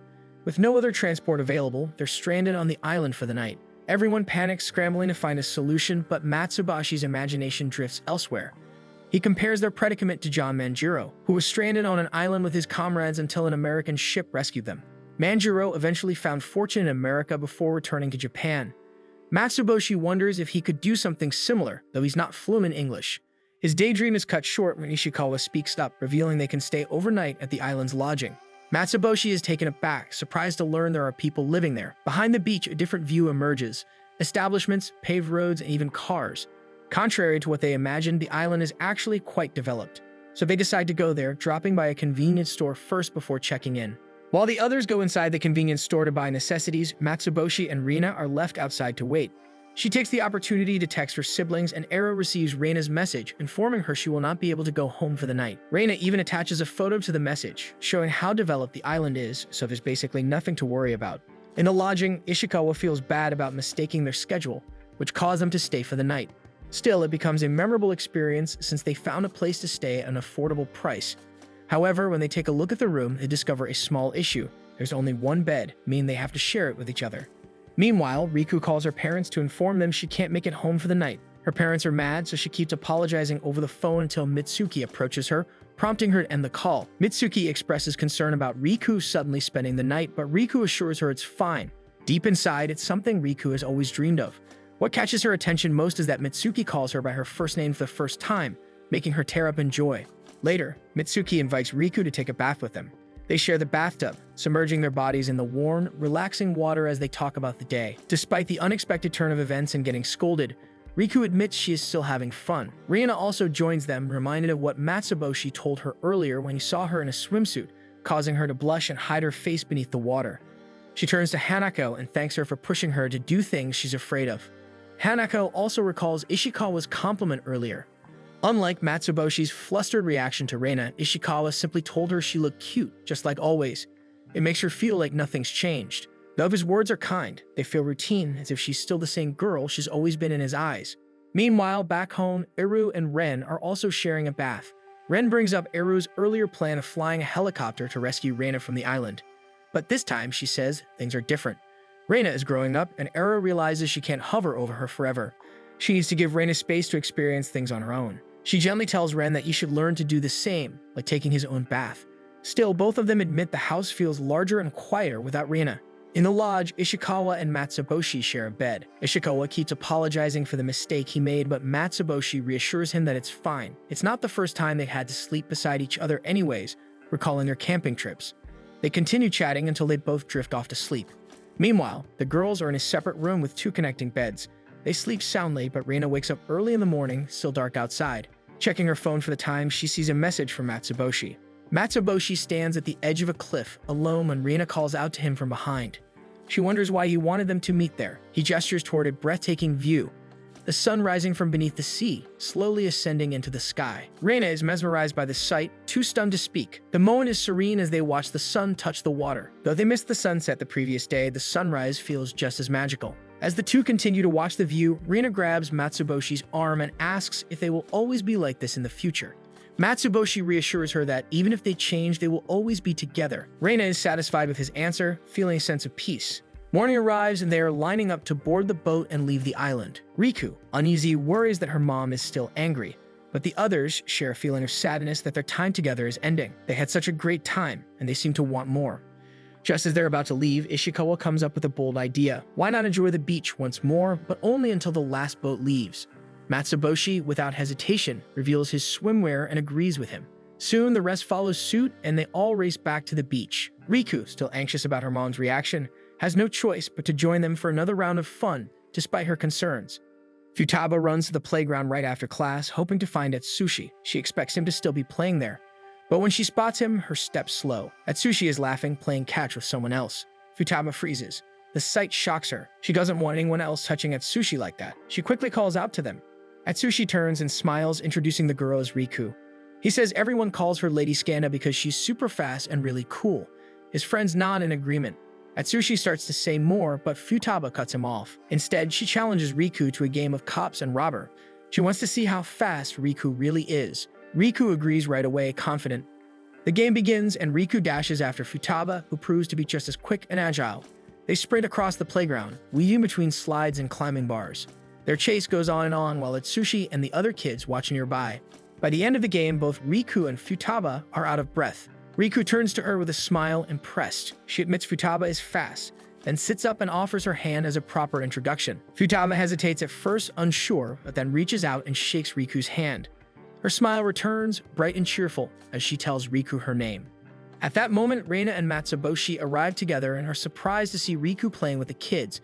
The children rush over to them, excitedly asking Reina to join the game. Reina agrees, letting herself be pulled into the fun. Reina also insists Riku should play too. Riku nods, pleased by the invitation, and joins the group once more. Together, they all begin another round of cops and robbers across the playground. During the game, Riku catches Atsushi by the neck again. Everyone laughs, but Futaba's heart sinks. Deep down, Futaba still sees Riku as a rival. The next day feels like any other. After class, Futaba rushes to the playground, eager to see Atsushi. But as she arrives, she sees him sitting on a bench, playing closely with someone she mistakes for Reina. Her heart sinks. She thinks Reina is trying to charm Atsushi again. Fuming, Futaba stomps her way toward them, ready to speak up. But when she gets closer, she realizes it isn't Reina at all. It's someone else. Ren smiles warmly and tells her he's glad they're friends with his sister. That's when Futaba learns the truth. Reina is Ren's sister. Atsushi laughs and explains that they call Ren Secret King Aha, while Reina is King Aha. Ren is like a different side of her. He's also really good at card games and often helps the kids with them, making him just as fun to have around. Meeting Futaba, Ren is excited to have her as a new friend and invites her to play with them. Though not as eager, Futaba agrees and joins in. Right away, she feels drawn to Ren's charm, but she refuses to let her guard down. She still suspects he's trying to win over Atsushi, and she doesn't like that idea. Together, they all run around the playground laughing and chasing each other in a new game. As the game goes on, Futaba finds herself growing more comfortable around Ren despite her doubts. By the end of the game, everyone drops to the ground, out of breath and tired from all the running. Just then, Reina and Matsuboshi arrive. Ren happily tells them he's been playing with the kids. Reina smiles and thanks the group for being kind to her younger brother. Futaba is shocked to learn that Ren is actually a boy. Suddenly, everything changes. It means he can freely play with Atsushi, and she has nothing to worry about. Relieved but unsure, she watches as Ren hugs both her and Atsushi tightly. Then he holds Atsushi's hand and says they should play again soon. That instantly wipes the smile off Futaba's face. In her mind, they're still enemies after all. The next day, the kids arrive at the playground and are greeted by a familiar dog, Reina's pet. Excited, they run over to pet and play with it, expecting Reina to be nearby. But instead of her, someone else appears. It's Ero, walking the dog alone. The kids pause, confused. They wonder why Reina suddenly feels like a completely different person. To figure out what's going on, the kids gather behind the bench to whisper and discuss. Ero tries to introduce herself, but they completely ignore her. Nothing can interrupt their meeting. Thinking she's Reina in her true form, they kneel before her with serious faces, calling her True King Aha. They believe this intense version must be Riena's real identity. Eru watches, puzzled, but then remembers Reina once mentioned some grade schoolers. Eru is about to leave with the dog when Atsushi suddenly calls out, asking her to teach them skateboarding since Reina is known to be an expert. Eru hesitates, but thinking it would reflect badly on Reina if she refuses, she accepts the challenge and agrees to teach them for a bit. Soon after, Eru returns wearing full protective gear, looking ready and confident. But the moment she steps onto the skateboard, she falls straight to the ground. Still, she tries her best to explain the basics to the kids. No matter how hard she tries, she keeps slipping and falling, so she comes up with an excuse to end it. Promising to continue the training tomorrow, she then hurries away. Back at home, Eru practices skateboarding, but no matter how hard she tries, she keeps falling. Doubts flood her mind. She wonders if she'll ever be able to replace Reina. Just in time, Reina steps out the door and catches her. Seeing her struggle, Reina offers to help. To save Reina's reputation with the kids, Eru gratefully accepts the help. Ren, hearing this, joins in too. They start from the basics and Eru struggles to find her balance. Even Ren is better at it than she is. But Eru refuses to give up. Slowly, she begins to improve until she finally masters the skill.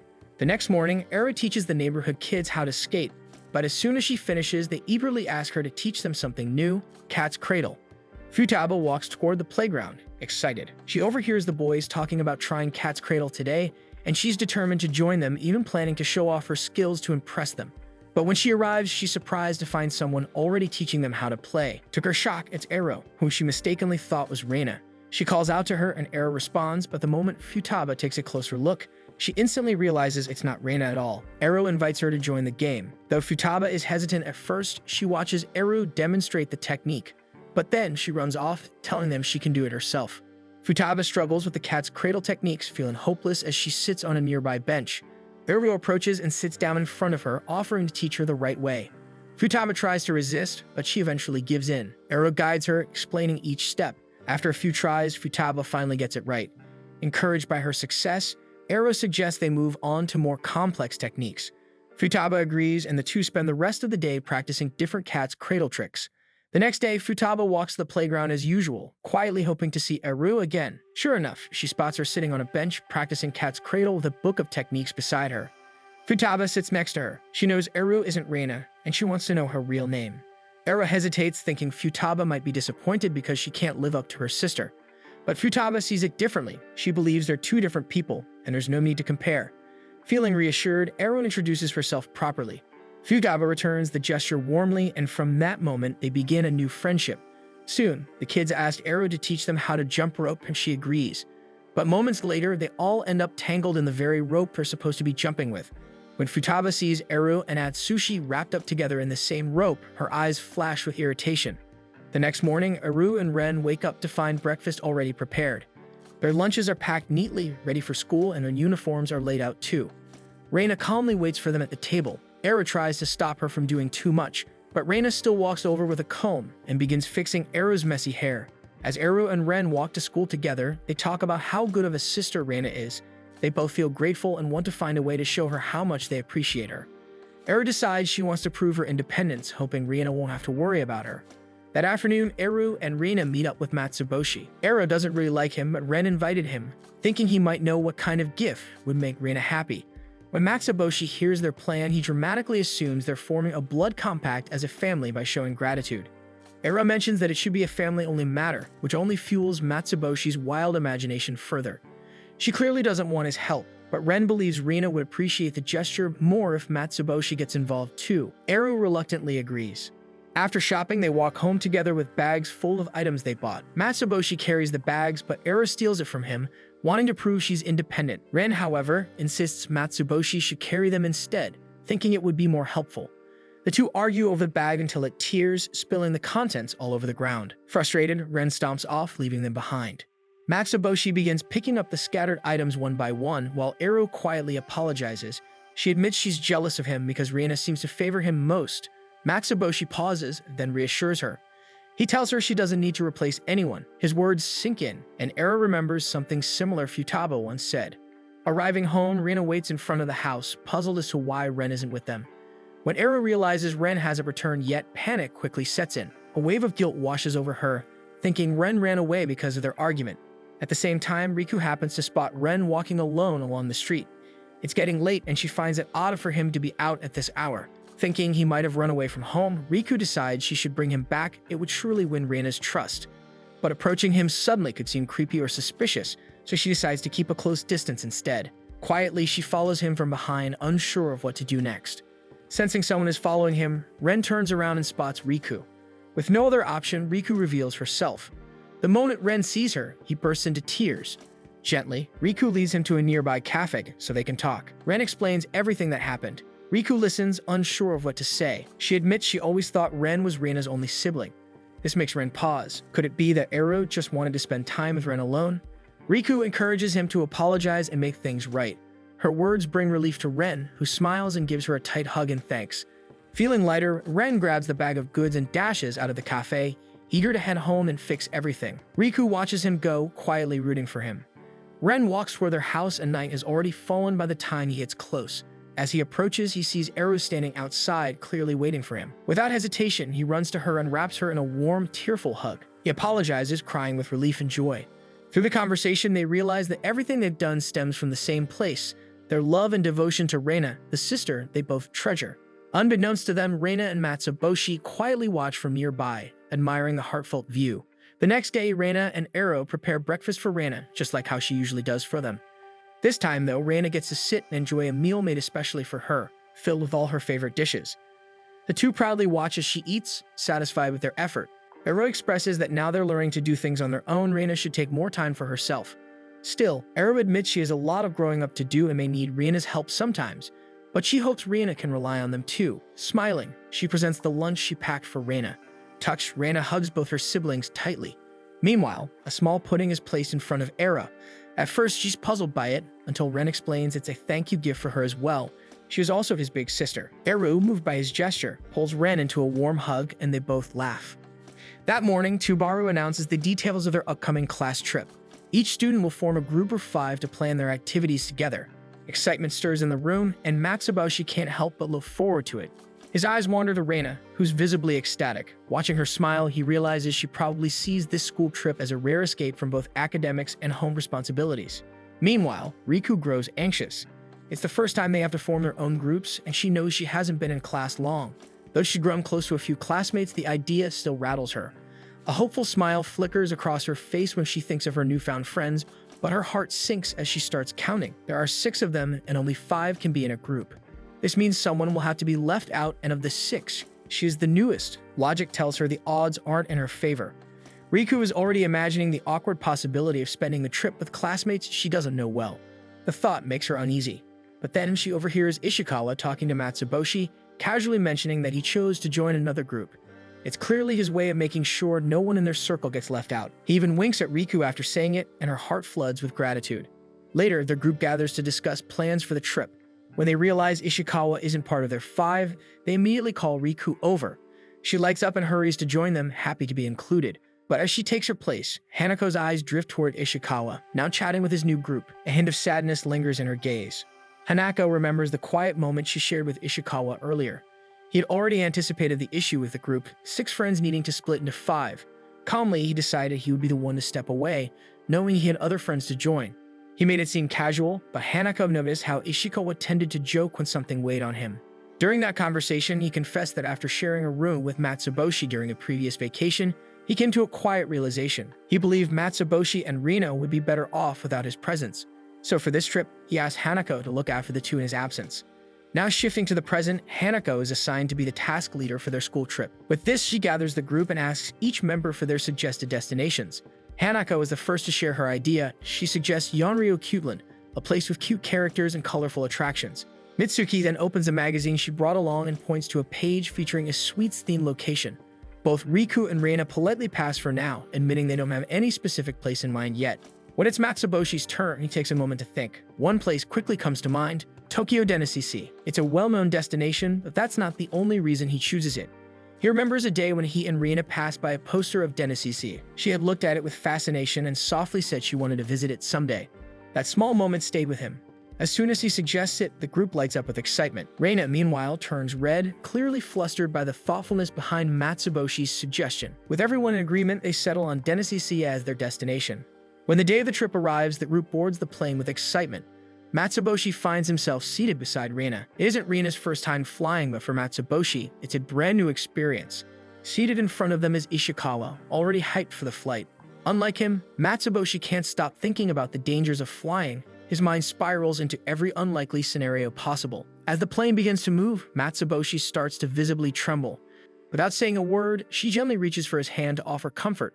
Reina quietly admits that flying makes her nervous too, so he shifts his grip, placing his hand over hers with more certainty. This somehow eases his anxiety. With this, Reina turns red, flustered. Meanwhile, sitting just behind them, Tubaru is completely overwhelmed by their sweet interaction. She suddenly gushes blood from her nose while her colleague panics at the scene. Sometime later, the plane finally lands in Tokyo, and the students gather in their groups, buzzing with excitement for their school trip. Though their friend group looks forward to visiting Dennisisi, the day's schedule follows a different agenda. The class boards a specialized train that travels through various parts of the city. During the ride, they're introduced to the diverse infrastructure of Tokyo, like unique architecture referred to as trees. Each student also receives a pamphlet outlining the sites. By nightfall, the group settles into their accommodations. Inside the room, the girls pass the time by playing cards and chatting. Suddenly, their teacher enters to remind them of the approaching lights out. Taking the hint, the girls wrap up their game and tuck into bed early, eager to rest before tomorrow's adventure.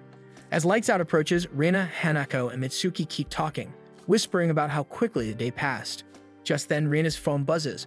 It's a call from Matsuboshi. Unlike the quiet girls' room, the boys' quarters remain noisy despite the late hour. Matsuboshi calls to check on Reina before turning in, expressing how excited he is for their trip to Dennisisi the next day. They both look forward to having a lot of fun together. The next morning, their friend group finally arrives at Dennisisi, filled with excitement. As they gather near the entrance, Hanako takes the lead in making sure everyone has their ticket ready. Confidently, Matsuboshi reaches for the envelope where he thought he placed his own ticket, only to feel a wave of panic. It's not there. He checks again, still nothing. Rummaging through his bag yields the same result. His excitement turns into shock as he realizes the ticket is truly missing. While everyone gibbles and chats excitedly about the adventure ahead, Matsuboshi stands frozen, panic rising over his lost ticket. Riku teases that forgetting something so important is like being a little kid, causing Matsuboshi to hesitate before finally admitting the problem. Hanako quickly suggests he return to their accommodation to retrieve it, especially since he's certain it was in his luggage. With the group needing to start the tour without him, Reina can't help but feel disappointed. Her excitement for the day feels dimmed. Still, she puts on a brave face and comforts Matsuboshi, just as he always does for her when she's the one who messes up. Their friends also agree, encouraging him not to worry. With no time to waste, Matsuboshi runs off back to their place. Arriving at the accommodation, Matsuboshi quickly checks through his suitcase and breathes a sigh of relief when he finds the ticket. It must have fallen during packing. Just as he prepares to rush back, Tubaru and Miyahira show up at the door to check on him. But their expressions quickly change as they glance at their phones. There seems to be a problem.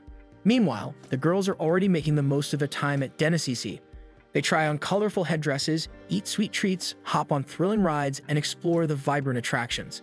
Laughter fills the air as they enjoy each moment, though Reina seems worried. Later, while resting at a cafe, they hope Matsuboshi will arrive in time to join the fun. Unfortunately, Hanako checks her phone and discovers that the train is temporarily out of service and won't resume for another hour. Hearing this, Reina's cheerful mood fades. She had looked forward to sharing the day with him after all. On the other hand, Matsuboshi is wandering the streets, torn between waiting for train service to resume or finding an alternate route to Dennisisi. As he weighs his options, he hears Tubaru calling out to him. She and Miyahira have rented a car and are heading to Dennisisi as well. Without hesitation, they offer Matsuboshi a lift. Tubaru tries to act professional, claiming their visit is purely for work-related observation, but Miyahira, being more candid, admits they're going for fun too. Grateful for the timely offer, Matsuboshi quickly hops into the car, determined to make it in time. Once Miyahira starts the engine, Matsuboshi immediately clutches his seatbelt as she takes off at a startling speed, the car swerving through the road with reckless enthusiasm. Thanks to Miyahira's wild driving, Matsuboshi arrives at Dennisisi in no time. He quickly thanks his teachers before dashing into the theme park to rejoin his friends. He finds them at the cafe, surprised by how fast he made it back. But before he can explain, Reina grabs his arm and pulls him to catch the parade.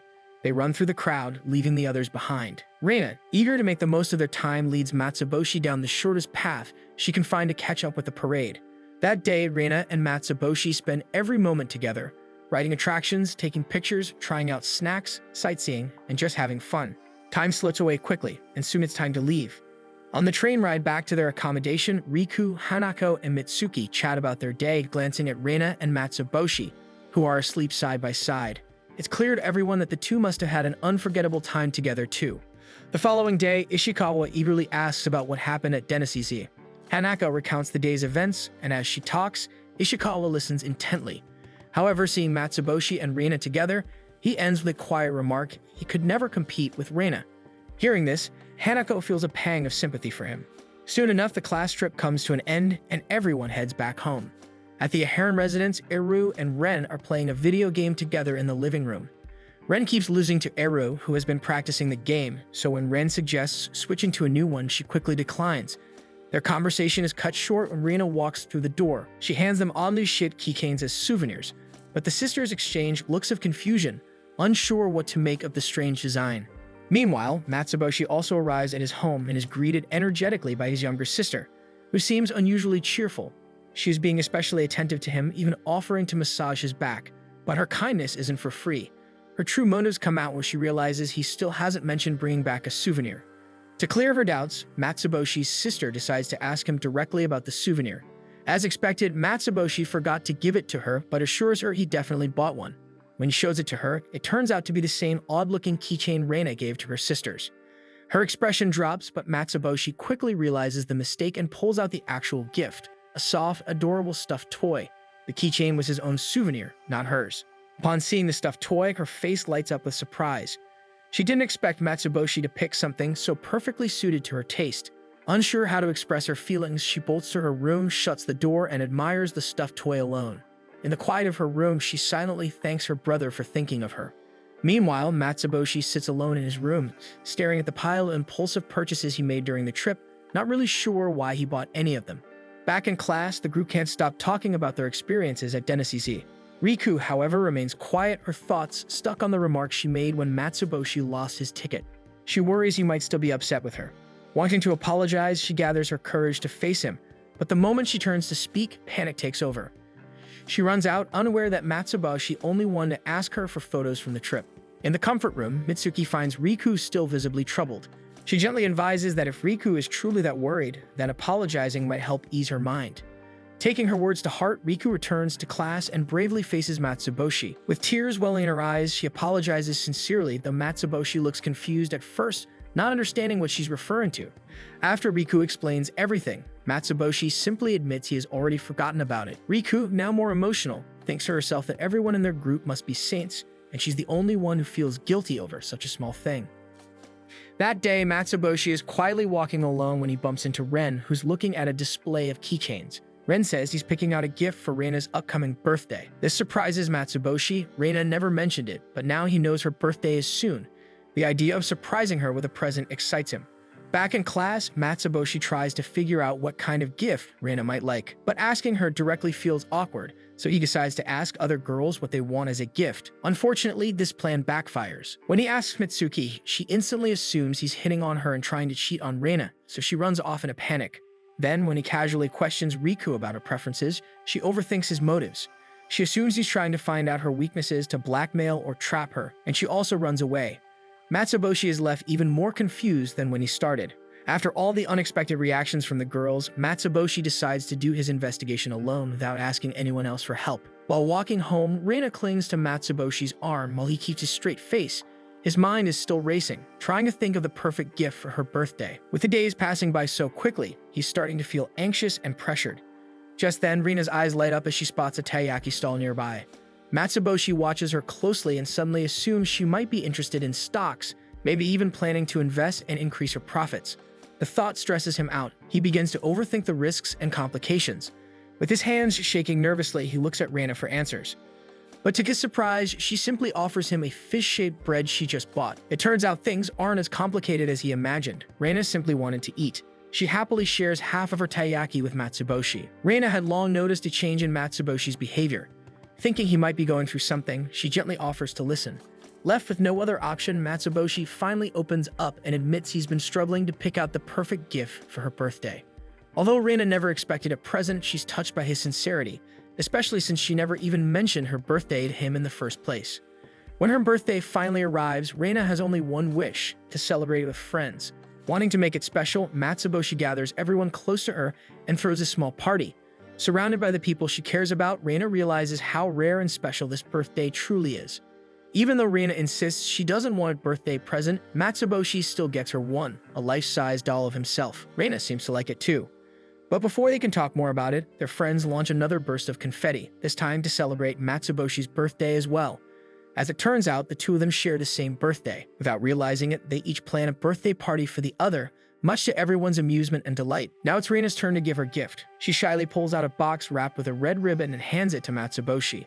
She keeps it a secret, nervous about how he might react, but still determined to celebrate the day with him. When Matsuboshi opens the box, he is shocked to see it's the exact same gift he gives her, a life-size doll of himself. Later that day, Matsuboshi decides to finally organize his messy boxes. While sorting through the clutter, he finds old textbooks and notebooks from past years. Among them, he discovers his old diary, filled with random thoughts he once wrote down. Curious, he shares the diary with Reina, who becomes instantly interested in reading it. So instead, Matsuboshi proposes making an exchange diary. Instead of texting or using social media, they'll take turns writing in the same notebook, sharing their thoughts and feelings in an old-fashioned way. Reina also lights up at the idea and eagerly agrees. Later that day, they go shopping together to find the perfect diary for their exchange. After browsing through several shelves, they finally pick one they both like. Matsuboshi writes the first entry that night with his unique tone and writing, then hands it to Reina the next day. When Reina returns the diary, Matsuboshi is stunned. She has written 10 whole pages in a single day. Feeling the pressure to match her effort, Matsuboshi tells himself that his next entry has to be just as epic. But when he opens the diary again, he's surprised to find it's not the same notebook. Reina has used a different one. This one includes drawings alongside the text, and Matsuboshi begins to overanalyze everything. His imagination runs wild. He starts thinking the innocent drawings might be part of some secret Heron family ritual. The apples could be symbols of original sin, the trees a metaphor for death, and the basket of fruit a representation of endless greed. His thoughts spiral deeper into nonsense, convincing himself that Reina has given him a dangerous book full of forbidden knowledge. Ripping the diary, Matsuboshi wonders if he's now burdened with a secret he was never meant to know. The next day in class, Matsuboshi greets Reina and hints to her about the secret information he discovered. With a serious face, he assures her that no matter what happens, he'll stay by her side. Reina, caught off guard by his unexpected kindness, blushes deeply and becomes flustered, unsure how to respond. Just as Matsuboshi is about to return the diary for their daily exchange, Reina surprises him by pulling out another notebook, their actual diary. It turns out the one Matsuboshi has been holding is Ren's notebook. Apparently, Ren had gone apple picking recently, and the drawings inside were just from that trip. In that moment, Matsuboshi realizes he had been completely overthinking everything. There were no rituals, no hidden messages, and definitely no human sacrifices, just a big misunderstanding. Later that day, the friend group, led by Ishikawa, gathers together as he proposes an activity for the upcoming holidays.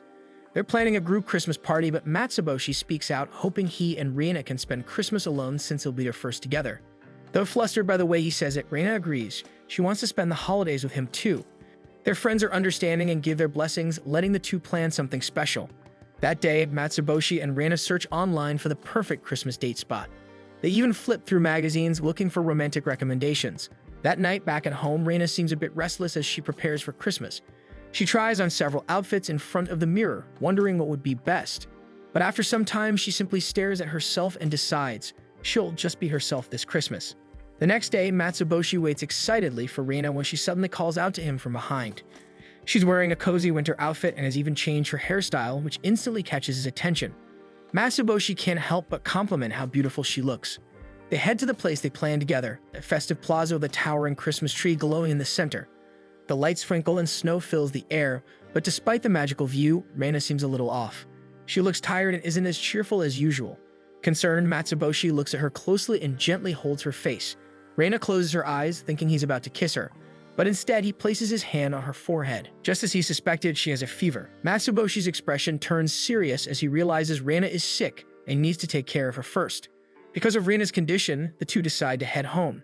However, Reina is hesitant. She doesn't want to ruin their plans just because she's sick. But even as she speaks, she's already swaying on her feet, clearly about to faint from pushing herself too hard. Seeing this, Matsuboshi gently insists that they go home. He tells her not to worry, they still have plenty of time to make new memories. Then, without another word, he wraps his scarf around her and lifts her onto his back to carry her home. Arriving at Reina's home, she tells Matsuboshi that she's alone today. Eru and Ren are out with friends, so Matsuboshi decides to take care of her. He carries her up to her room and gently lays her in bed as she falls asleep peacefully. Even though their plans for the day didn't go as expected, Rina's health is what matters most, and she quietly thanks Matsuboshi before drifting off.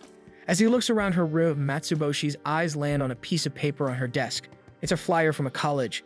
He stares at it curiously, but before he can think more about it, Reina lets out a soft sigh, catching his attention. When he turns to check on her, she opens her eyes slightly, then suddenly wraps her arms around him and pulls him into bed with her. Apparently, she thinks she's hugging the life-size doll of Matsuboshi, unaware that this time, it's the real one. Reina doesn't seem to let go at all, clinging tightly to Matsuboshi in her sleep. He wouldn't mind if not for the sudden sound of a voice coming from downstairs. It's not Eru's or Ren's, so it must be her parents. Panicking at the thought of being caught in Reina's room, Matsuboshi knows he has to act fast. When Reina's mom comes up to check on her, she finds Reina hugging the life-size doll, while Matsuboshi sits stiffly on the side, pretending to be another doll. He holds his pose as long as he can, with his heart pounding, but the act doesn't last. Eventually, Matsuboshi breaks character and confesses his presence. To his surprise, Reina's mom doesn't get angry. Instead, she smiles warmly and simply thanks him for taking care of Reina. The two of them decide to take the conversation downstairs over some drinks. Although Reina's mom keeps telling Matsuboshi not to be nervous, she's clearly shaking too, so Matsuboshi ends up telling her the same. Reina's mom explains that she rushed home upon hearing her daughter had a fever. She was worried the situation might disappoint Matsuboshi, but he admits that spending Christmas like this isn't disappointing at all. In fact, he's been wanting to meet her for a long time. Reina's mom smiles at his honesty. She tells him that both she and her husband work a lot, so they're rarely home. Still, she believes Matsuboshi has been a good influence on Reina, not just today, but overall, helping her grow and encouraging her dreams. Their conversation shifts to college. Matsuboshi mentions the flyer he noticed in Reina's room, sensing she wants to study in another prefecture. Reina's mom quietly hopes Matsuboshi might follow her there. Matsuboshi, however, admits he hasn't thought that far ahead. Even so, he promises her that no matter where they go, nothing will change between him and Reina. Reina, who has been listening from behind the stairs, suddenly runs and hugs Matsuboshi tightly. She's been scared to bring up the topic of college, afraid he might not take it well. But hearing his words, she realizes that Matsuboshi only wants her to follow the path that makes her happiest. He believes they'll be reunited anyway, no matter where life takes them. Reina begins to cry, overwhelmed with relief, and Matsuboshi gently wipes her tears with his towel. Meanwhile, her mom, who's also been listening nearby, can't help but shed tears too. Reina turns to comfort her, patting her head. Since Reina's fever has improved, she finally asks Matsuboshi why he was at her house. He explains everything that happened. Only then does Reina realize that the one she hugged in bed earlier wasn't the life-size doll, but the real Matsuboshi himself. Embarrassed, she quickly turns red. The next day, the two walk to school together and talk about what they want to do in the future. Reina reveals that she wants to become an art teacher. Unbeknownst to him, he's actually the reason behind her dream.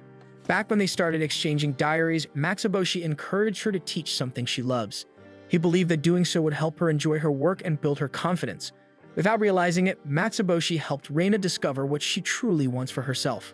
In her third year of high school, Matsuboshi and Reina remain seatmates, still surrounded by their usual group of friends.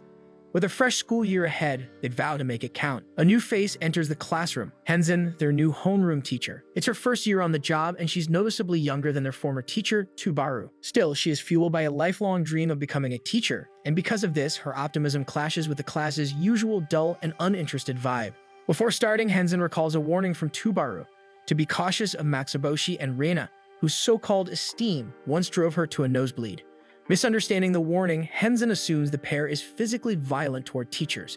With this, she pads her shirt with books for protection, but what she witnesses next goes far beyond her imagination. She finds Matsuboshi and Reina hanging from the ceiling. This startles Henzin so much that she lets out a loud scream. Convinced they're trying to intimidate her because she's new, she scrambles to pull out the school's guidelines, only to realize there's no rule that covers such strange behavior. In that moment, she feels like she's already failed as a teacher. However, the confusion is soon cleared up when Ishikawa speaks up.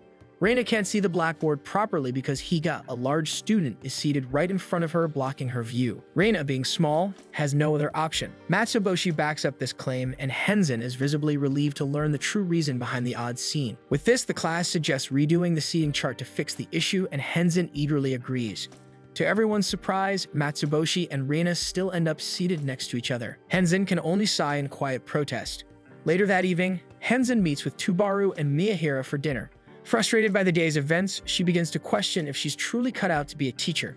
Seeing her discouragement, Tubaru offers her some heartfelt advice and assures her that she can always turn to her for help. Her words of encouragement reignite Henzin's motivation. A few drinks in, Tubaru starts getting tipsy. Just as Henzen is about to bring up Matsuboshi and Reina, she spots the two of them not far from their table. Hearing this, Tubaru immediately fumes. It's far too late for students to be out, she says. In her flustered state, she suddenly begins coughing up blood, causing Miyahira to panic. It's in that moment that Henzen finally grasps what Tubaru meant by esteem. But as Miyahira tends to Tubaru and gently lays her on her lap, Henzen begins to feel strange herself. Her body heats up, her face flushes red, and before she can say anything, she collapses face first onto the table. As Henzen walks through the hallways, she reminds herself of her goal, to be a dependable teacher her students can trust. But when Matsuboshi suddenly appears carrying Reina in a rather awkward position, Henzen freezes in shock. Flustered, she fumbles through the school's guidelines once more, desperately searching for a rule to address the situation, but finds nothing. Overwhelmed by panic, Henzen lets out a shriek and bolts away from them. Thankfully, Reina returns to her normal shape shortly after with a few more stretches. That afternoon, Tubaru pulls Henzen aside and brings her to the school gym. There, she emphasizes the importance of staying active and moving around, insisting it's essential for both body and mind. Since Tubaru is her role model, Henzen follows her lead without question. Even Miyahira, who had no intention of exercising, gets forced into the session. The three begin training together, with Tubaru offering tips and encouragement to Henzen.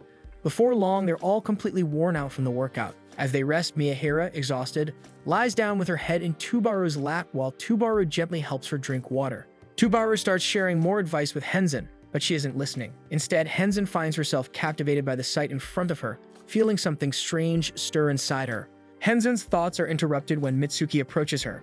Tubaru takes the chance to remind Mitsuki about her post-graduation plans to study abroad. Though Mitsuki remains uncertain, Tubaru lightens the mood by challenging her to a sparring match in the boxing ring, an invitation Mitsuki accepts. Once inside the ring, Mitsuki throws quick, determined punches, but Tubaru effortlessly dodges each one with a calm, unreadable expression. Watching from outside, Henzen can't help but be impressed by the contrast between the two.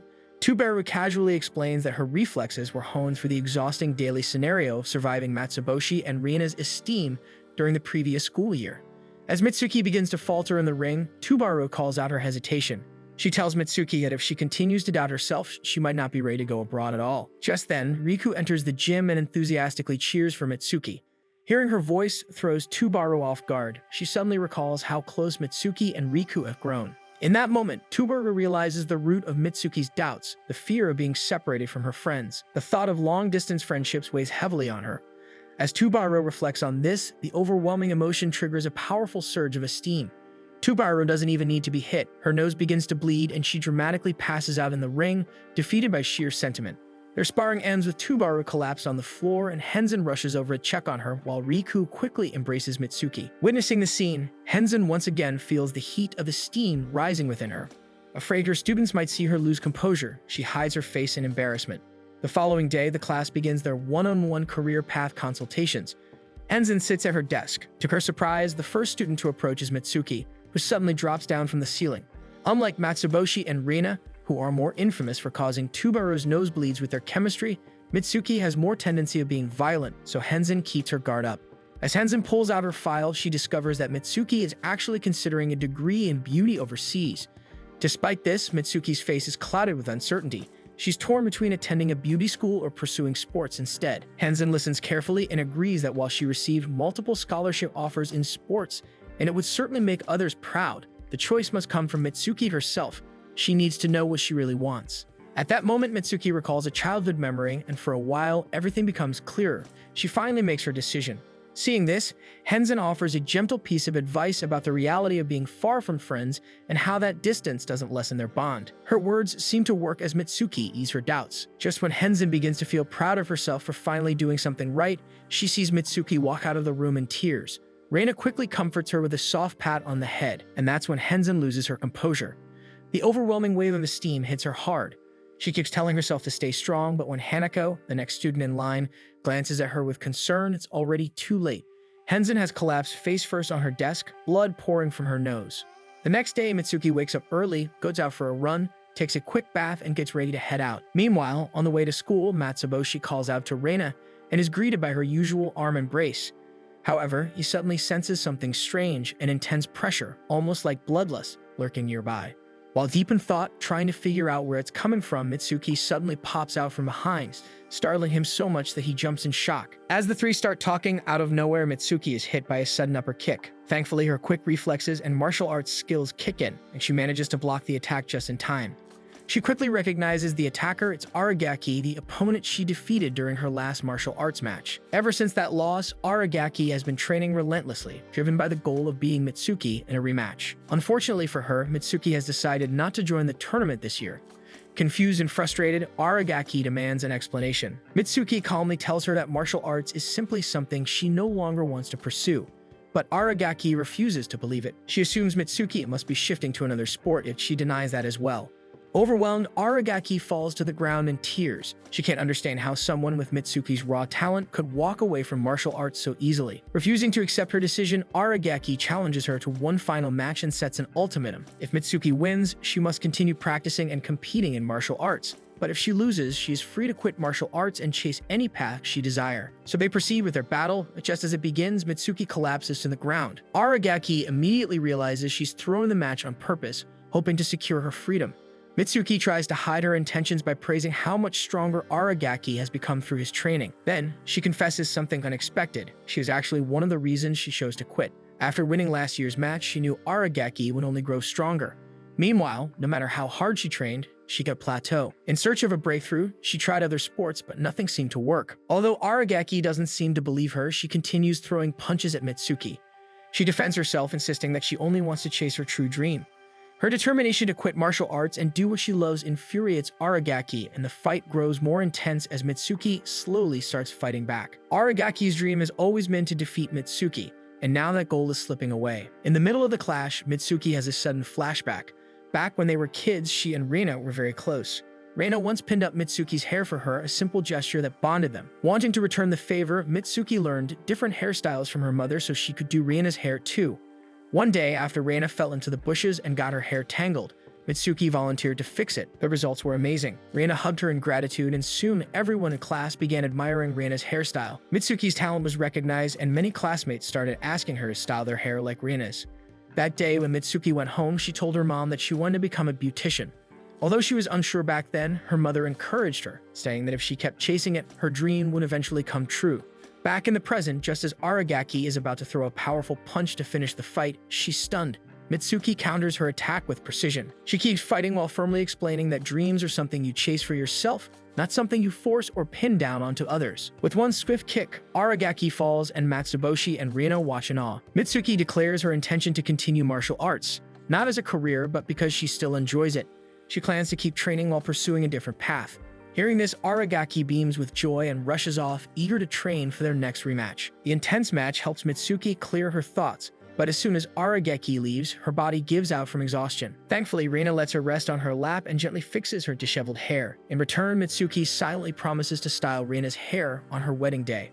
As the three prepare to return to class, a crowd begins to gather.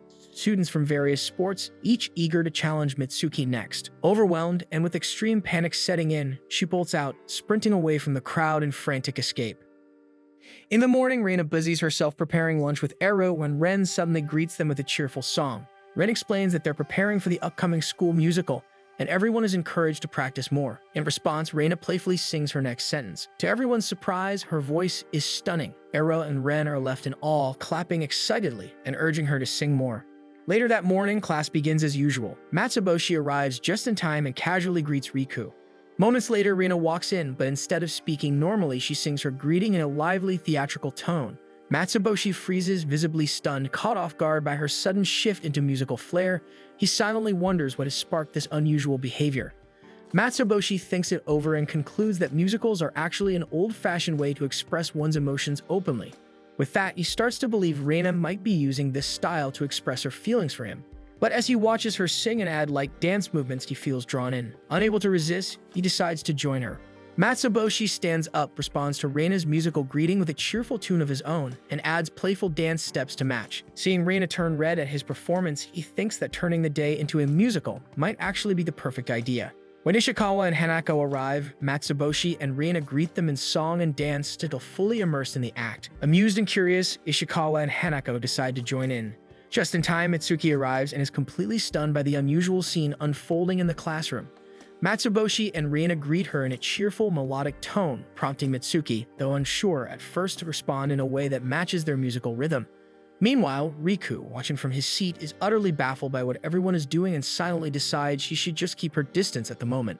Later that day, their subject teacher, Tubaru, begins her class as usual, discussing the lesson at the front. But when she instructs the class to take out their printouts, Matsuboshi stands up dramatically and sings his request for Reina to lend him hers. Reina joins in without hesitation, singing as she moves her desk closer to his and shares the handouts so they can read together. Tubaru's eyes begin to heat up as she watches the scene unfold. As she realizes what's happening, she compares it to the lyrical poetry exchanged by lovers during the Heian period. Overwhelmed by the sight of these lovers, she can feel the surge of esteem rise up until she can no longer contain it. Her nose erupts in a dramatic gush of blood. Meanwhile, Henzen is outside, struggling to carry a large pot of roses that completely blocks her vision. Seeing this, Matsuboshi rushes over to help, singing his offer in charming melody. Reina joins in as well, harmonizing as she offers her assistance. Henzen gratefully accepts their help, relieved to finish just in time before her big announcement. Still, despite her appreciation, she can't help but feel a gust of awkwardness. Matsuboshi and Reina continue singing their replies to everything she says, as if in their own musical. Once Henzen leaves, Reina notices the scent of roses clinging to her clothes. Matsuboshi catches a whiff too, and is momentarily stunned. To him, Reina now resembles a noble highborn rose. As they walk back to class together, the lingering scent makes it hard for Matsuboshi to think straight. Meanwhile, Riku sits in quiet contemplation. Today, she's finally gathered the courage to ask Reina to have lunch with her. But when she turns to Reina and Matsuboshi, she immediately freezes. They're still locked in their melodramatic musical act, speaking like characters from a period drama, asking one another out to dine. The vibe is so unusual that Riku slowly sinks back into her seat, deciding she'd rather not get dragged into whatever strangeness is happening between the two. Matsuboshi forgets to bring lunch, so he and Reina decide to head to the cafeteria to buy bread. However, upon arrival, they are met with a sea of hungry students flooding the area. Surprisingly, the crowd parts for them as if recognizing their presence. With that, they approach the counter only to discover that all the bread is sold out. Crushed, Matsuboshi dramatically collapses in despair, but Reina offers to share her rice with him. They sing this entire exchange in heartfelt, melodic tones, expressing not just their hunger but their deep care for one another, as if they're truly characters in a stage musical. By the end of their performance, the whole cafeteria bursts into applause. Moved by what they perceive as a love story unfolding before them, several students even offer their own lunches to the two. Meanwhile, Henzen and Tubaru observe from a distance. Neither of them understands what just happened. All they know is that the scene radiates such intense romantic energy, and they suddenly feel a huge esteem rising up again until Tubaru's nose gushes with blood and they both pass out. On their way home, Matsuboshi and Reina reflect on how powerful music can be. They agree that it moves people in unexpected ways. As they walk, Matsuboshi's thoughts wander toward the idea of aristocracy. He muses about how nobles once faced political marriages, unions neither side truly wanted but were bound to for status and duty. With that, he decides to pick up his phone and do something. Back at home, Matsuboshi arrives to find his sister frantically searching the kitchen. Her last piece of pudding is missing, and she suspects him immediately. Hoping to soften her anger, Matsuboshi tries expressing his reason through a song, but instead, his sister only grows even more furious. Her anger intensifies, and she storms off to her room, leaving Matsuboshi stunned at how differently she responded to his song. At that same time, his mother returns home and hands him her phone. It contains the family tree he requested earlier. Matsuboshi opens it with anticipation, however, it only reveals nothing but generations of commoners. The next day, everyone is preoccupied with the upcoming exams, feeling a mix of emotions. Amid the tension, Riku sees an opportunity. This could finally be her chance to experience a group study session with her friends, something she's always dreamed of. Excited, she approaches Matsuboshi and Reina first, and both agree to the idea. With this, Riku invites more friends, calling out to Hanako and Ishikawa. While Ishikawa initially hesitates, Hanako cheerfully volunteers to go with him, leaving him no choice but to join in. After school, the group gathers as planned, but the atmosphere turns out differently than Riku imagined. Everyone is intensely focused on studying, which she did not expect. To make things worse, Mitsuki, her closest friend, is absent, leaving Riku without someone to talk to or share her thoughts with. Feeling like everything was a waste of time, Riku quietly bursts into tears. Ishikawa notices her, and sensing her sadness, pretends to be exhausted from studying. To lighten the mood, he suggests they take a break and play a game. Luckily, Riku came prepared and brought a board game with her. Even Reina, who was initially nervous about playing a game for the first time, eventually agrees to join. Seeing this, Riku's spirits finally start to lift. To determine the playing order, they decide on a quick round of rock, paper, scissors.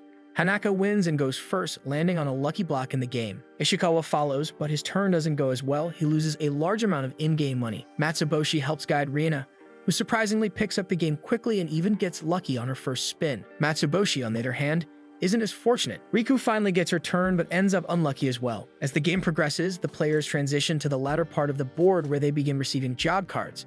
Hanako lands a stable job as an office worker, while Ishikawa scores as an athlete, earning more than Hanako. Reina's good fortune also continues as she becomes a high-paying animator. Matsuboshi draws a job card for an inspector, while Riku, feeling hopeful, eagerly awaits her turn. But to her dismay, she ends up losing money instead of securing a job. The group soon reaches a fork in the game, the normal path, which is safer, and the spicy path, filled with chances of both great rewards and devastating losses. Hanako, choosing safety, takes the normal path and earns a small bonus. Ishikawa follows her route but unfortunately lands on a bad space, going back 4 spaces into the game. Reina, on the other hand, boldly chooses the spicy path and hits the jackpot. Her net worth multiplies by 10, making her the richest player in the game. While Reina's good fortune continues to soar, Matsuboshi seems trapped in a streak of bad luck, losing money at nearly every turn. As the game progresses, Reina accumulates wealth round after round, and the gap between them grows wider. Yet Matsuboshi remains determined not to lose heart. He gathers his focus, trying to keep up with Reina. At last, fortune seems to smile on him as he lands on a job-changing card. The options include high-paying professions like lawyer or doctor, but Matsuboshi, thinking unconventionally and with Reina's progress in mind, chooses a riskier path, being a gambler. His friends question his decision, but Matsuboshi insists it's a profession that comes with both risk and reward. As he spins the wheel, the tides finally turn. To everyone's surprise, he earns millions at every chance, the money stacking up rapidly in front of him. Eventually, the group reaches a mandatory stop at the casino, where players can place high-stakes bets with the chance to either win big or suffer heavy losses. Hanako, playing it safe, chooses to skip her turn. Ishikawa also follows, avoiding the risk. Even Reina, despite her massive fortune, decides not to gamble. But when it's Matsuboshi's turn, he stuns everyone by going all in. With a serious look, he places his entire 20 million yen on the line. Not stopping there, he even wagers his apartment as collateral and borrows an additional 40 million yen from the bank. His friends look on in horror, trying to reason with him and talk him out of it. Yet Matsuboshi remains firm, delivering a dramatic speech about seizing chances and embracing life's uncertainties. With everything at stake, he spins the wheel. The tension rises until the wheel lands on an unfavorable result. Just like that, Matsuboshi loses it all. Not only is his fortune wiped out, but he also ends up buried in debt, owing a total of 120 million yen. Riku, unfortunately, loses a turn due to her current card, and with that, Reina is declared the winner, having the largest fortune by the end of the game. As they consider playing another round, Matsuboshi's stomach growls. With this, Ishikawa offers to buy snacks and Hanako decides to tag along. While walking back with the purchased snacks, Hanako and Ishikawa begin talking about the surprising turn of events between Matsuboshi and Reina. Hanako shares her mixed feelings, admitting that many things in high school didn't go the way she had hoped. Ishikawa listens closely, offering words of comfort and understanding. As they continue to walk, Hanako suddenly slows down and comes to a full stop. Without much ado, she confesses her feelings to Ishikawa. Ishikawa's reaction did not change at all. He only paused before gently apologizing, unable to return those feelings. Though Hanako accepts his response, the sadness in her eyes forms tears. She admits that it's not easy to stop her feelings towards him. Still, she proposes a pact to stay the same as they always have, keeping their friendship unchanged, and Ishikawa cheerfully agrees to this. When they return to their study spot, the group is filled with cheer. Bags filled with snacks and drinks are laid out, and with everyone exhausted, they declare the study session officially over. It's now time to party. Laughter fills the room as they celebrate, clinking cups and enjoying the moment. Riku tears up because of happiness, overwhelmed that her dream of a joyful high school memory is finally real. But the next morning, as the exam begins, reality sets in. Riku stares at her paper, holding back her tears, telling herself not to regret anything, even if she has nothing to answer. That morning, Henzen announces the upcoming cultural festival and urges everyone to prepare.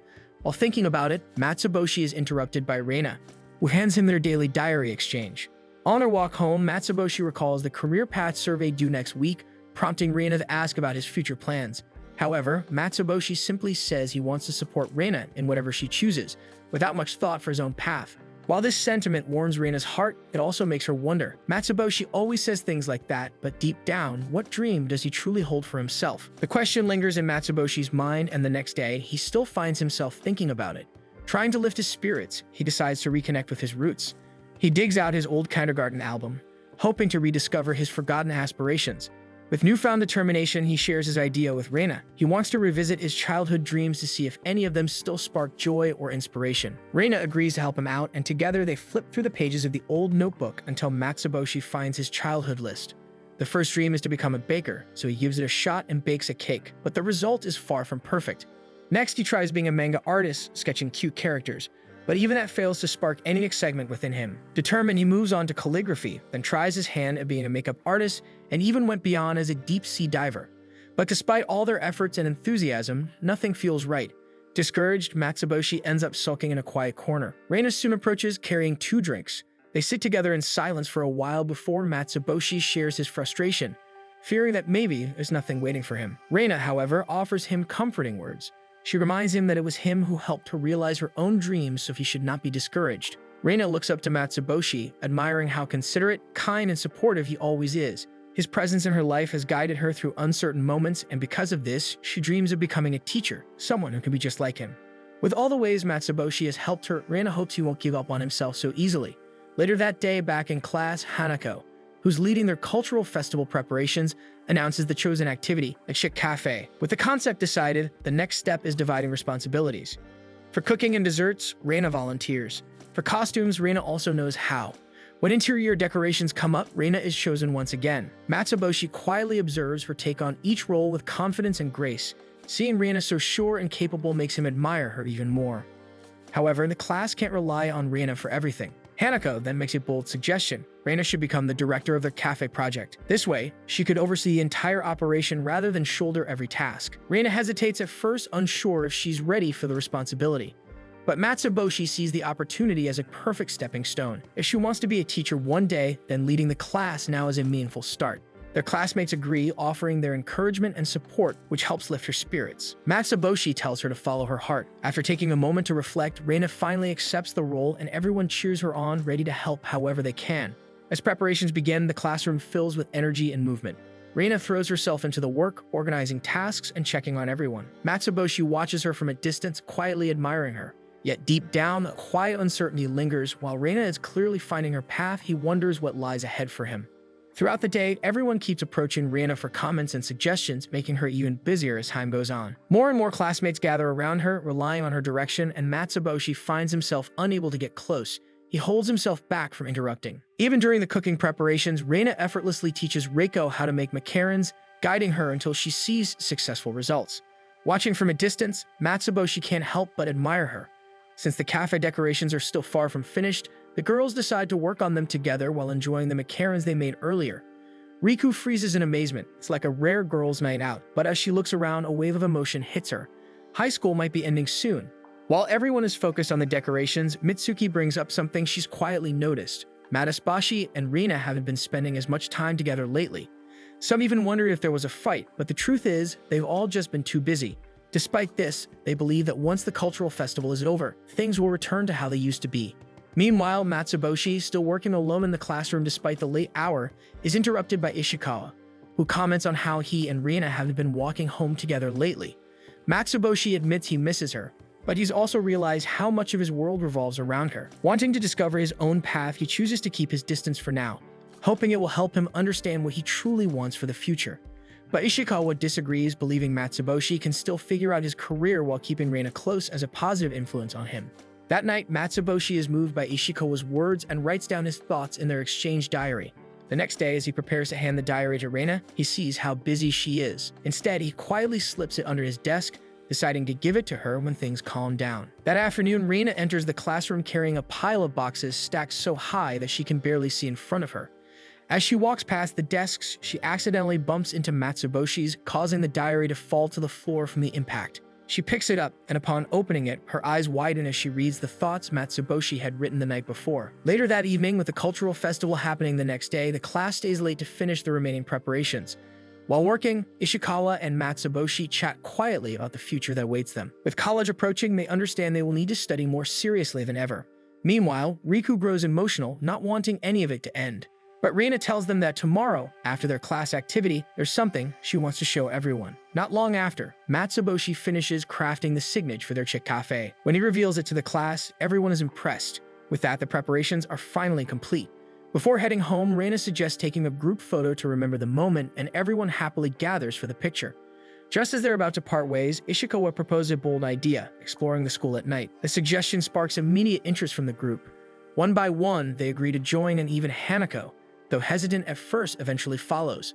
The night ends with laughter and footsteps echoing through the campus. After Reina arrives home that night, she stays up late working on something at her computer, causing her to fall asleep in a late hour. The next day, the festival is about to begin. Matsuboshi walks toward the venue with excitement, but as he goes, he notices Ishikawa sneaking up behind him. Ishikawa jokes that Matsuboshi must have eyes on the back of his head, but Matsuboshi doesn't laugh. There's something else weighing on his mind. When Matsuboshi finally reaches the venue, Hanako immediately approaches him with a worried expression. Reina hasn't arrived yet, despite promising the night before that she would be early. What's more concerning is that she hasn't responded to any of Hanako's messages. At first, they assume she may have overslept, but Matsuboshi knows that isn't true. Reina called him that morning, saying she was already on her way. Matsuboshi tries to think, considering the possibility that Reina may have fallen asleep during her bus ride.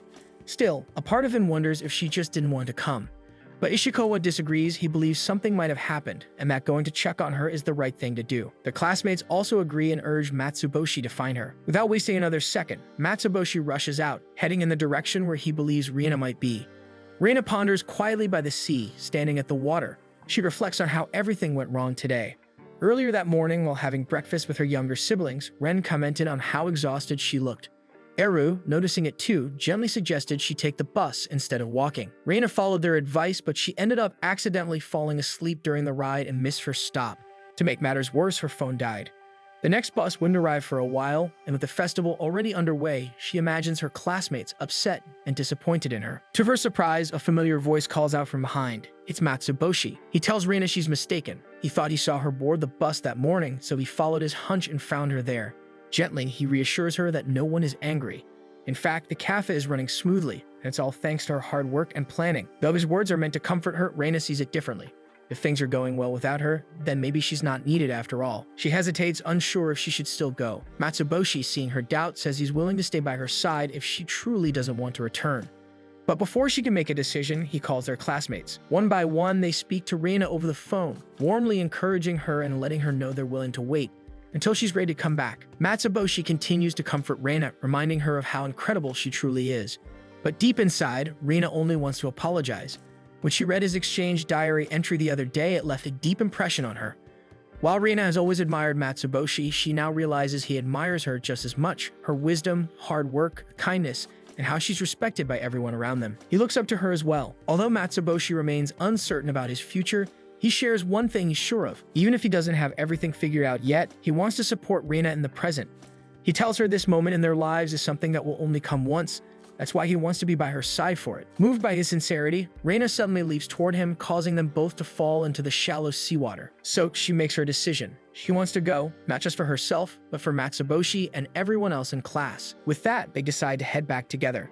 But before returning to school, they stop by to shower and changing room to freshen up. Luckily, both of them have spare clothes, so they manage to fix themselves quickly. While waiting for the bus, Matsuboshi shows Reina a photo on his phone. It's from the cafe's opening. Reina's guidance made it all possible. When the bus finally arrives, they quickly reach the event just as it's in full swing.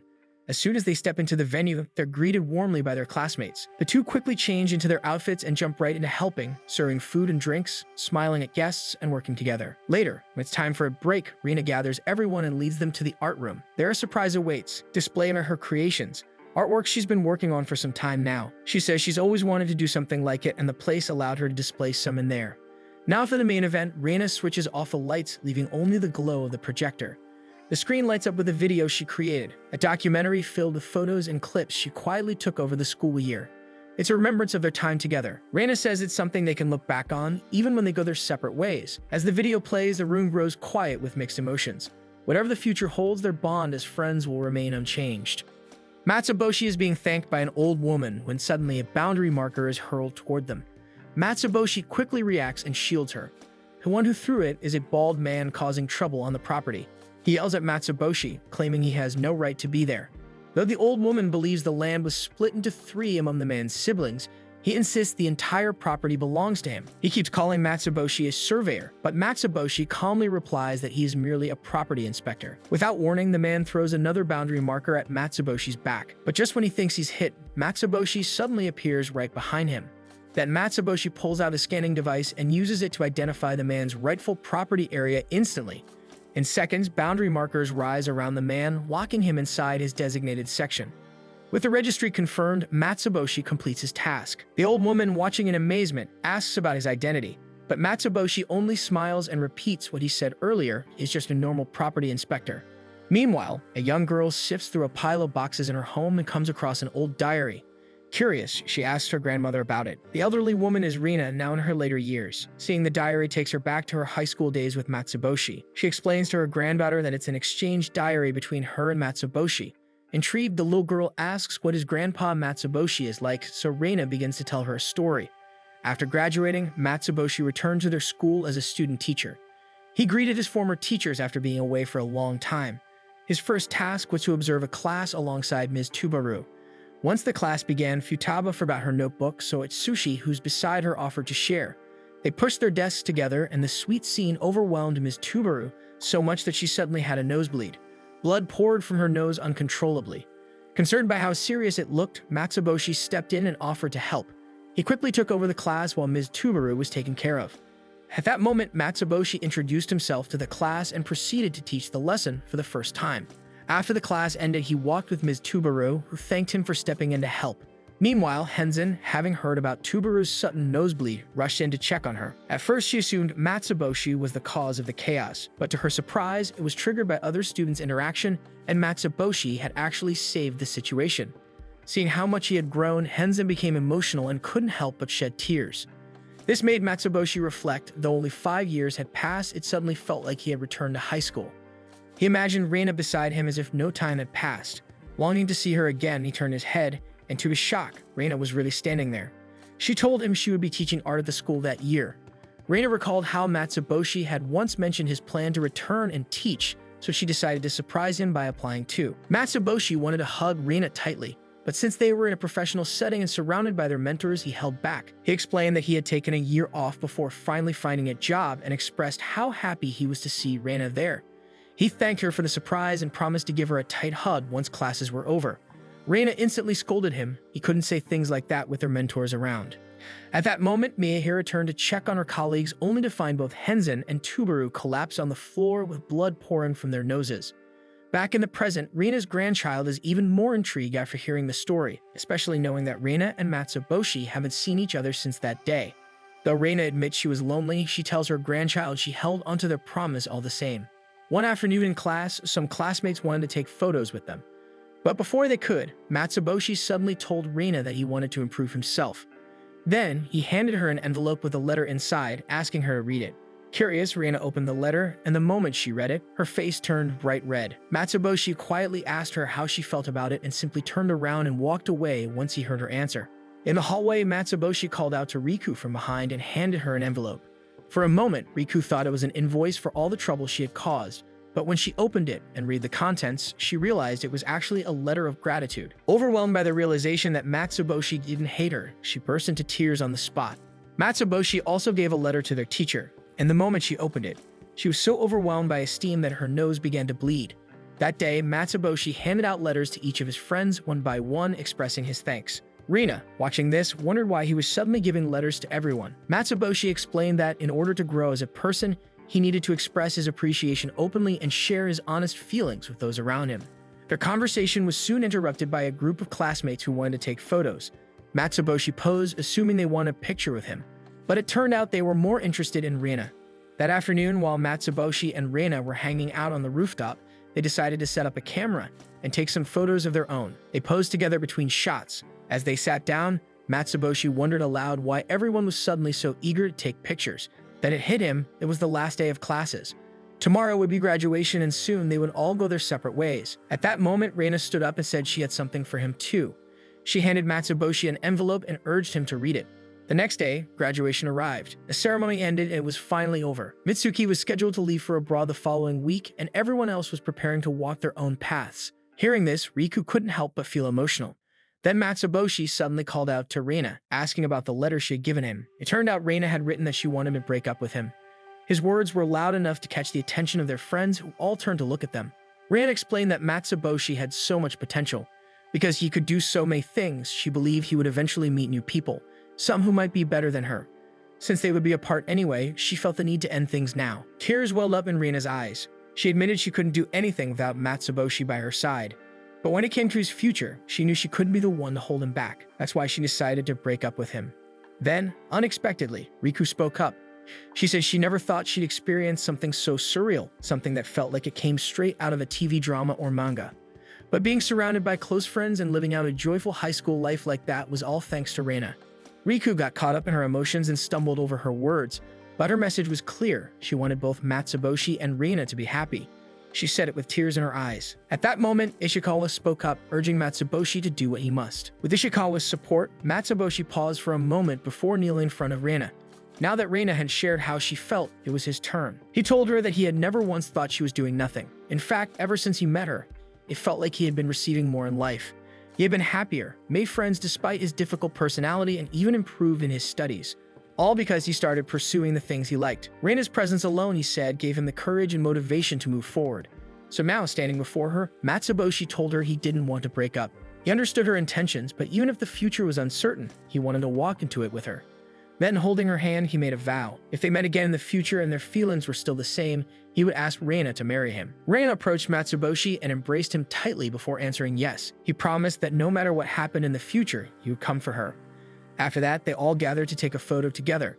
That moment was the final take for the movie they planned to show during Reina and Matsuboshi's wedding reception. Hanako and Ishikawa were editing it on their computer. They had just finished talking to Reina over the phone, and after completing the movie, they clinked their beer cans together in celebration. As the news that Reina and Matsuboshi were getting married finally sank in, Hanako sighed, wishing she could experience that too. Ishikawa jokingly asked if she wanted to get married. Hanako told him not to joke about things like that. But even though it sounded casual, Ishikawa already had a ring in hand. Hanako began to cry. All this time, she thought her feelings were one-sided. But Ishikawa thanked her for always keeping things normal even after everything. Somehow, through time, she had become the one person he needed most. With a more serious tone, he asked her to marry him. Hanako took his hand and answered yes, tears filling her eyes. On the day of Reina and Matsuboshi's wedding, Mitsuki was the one who styled Reina's hair just as they had promised each other back in high school.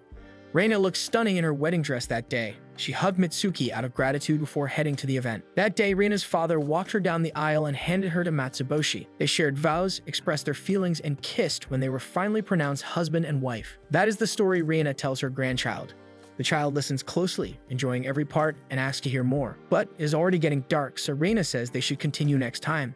The child agrees, knowing there are still many stories to come. The child thinks her grandparents are amazing. Reina smiles as she remembers Matsuboshi. He was full of bright ideas and did things that surprised everyone. He was smart and strong in many ways. But what made him special was how he always put Reina first. Sometimes even Reina could not figure him out. When the child asks where her grandfather is now, Reina doesn't answer right away. She looks up at the sky, her eyes resting on the stars. She stays quiet for a moment and tells her grandkid he is far away, watching over them. It's true. Matsuboshi is in space, part of an important mission that is going well. He's with a teammate who tells him he just finished reading one of his books.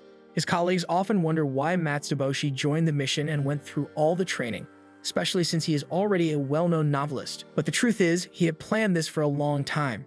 Reina supported his dream even though it meant being apart for many years. She wanted him to explore the world, so she let him go with a promise that he would return. Back on Earth, Reina tells her grandchild it's time to go home. But before leaving, the child asks one last question. What made her fall in love with Matsuboshi? Reina feels shy about the question but answers it anyway. It was the first day of school when she and Matsuboshi became seatmates. She was very nervous. Her voice was so soft that people could barely hear her. She also found it hard to make friends. To avoid trouble, she chose to stay away from others in high school.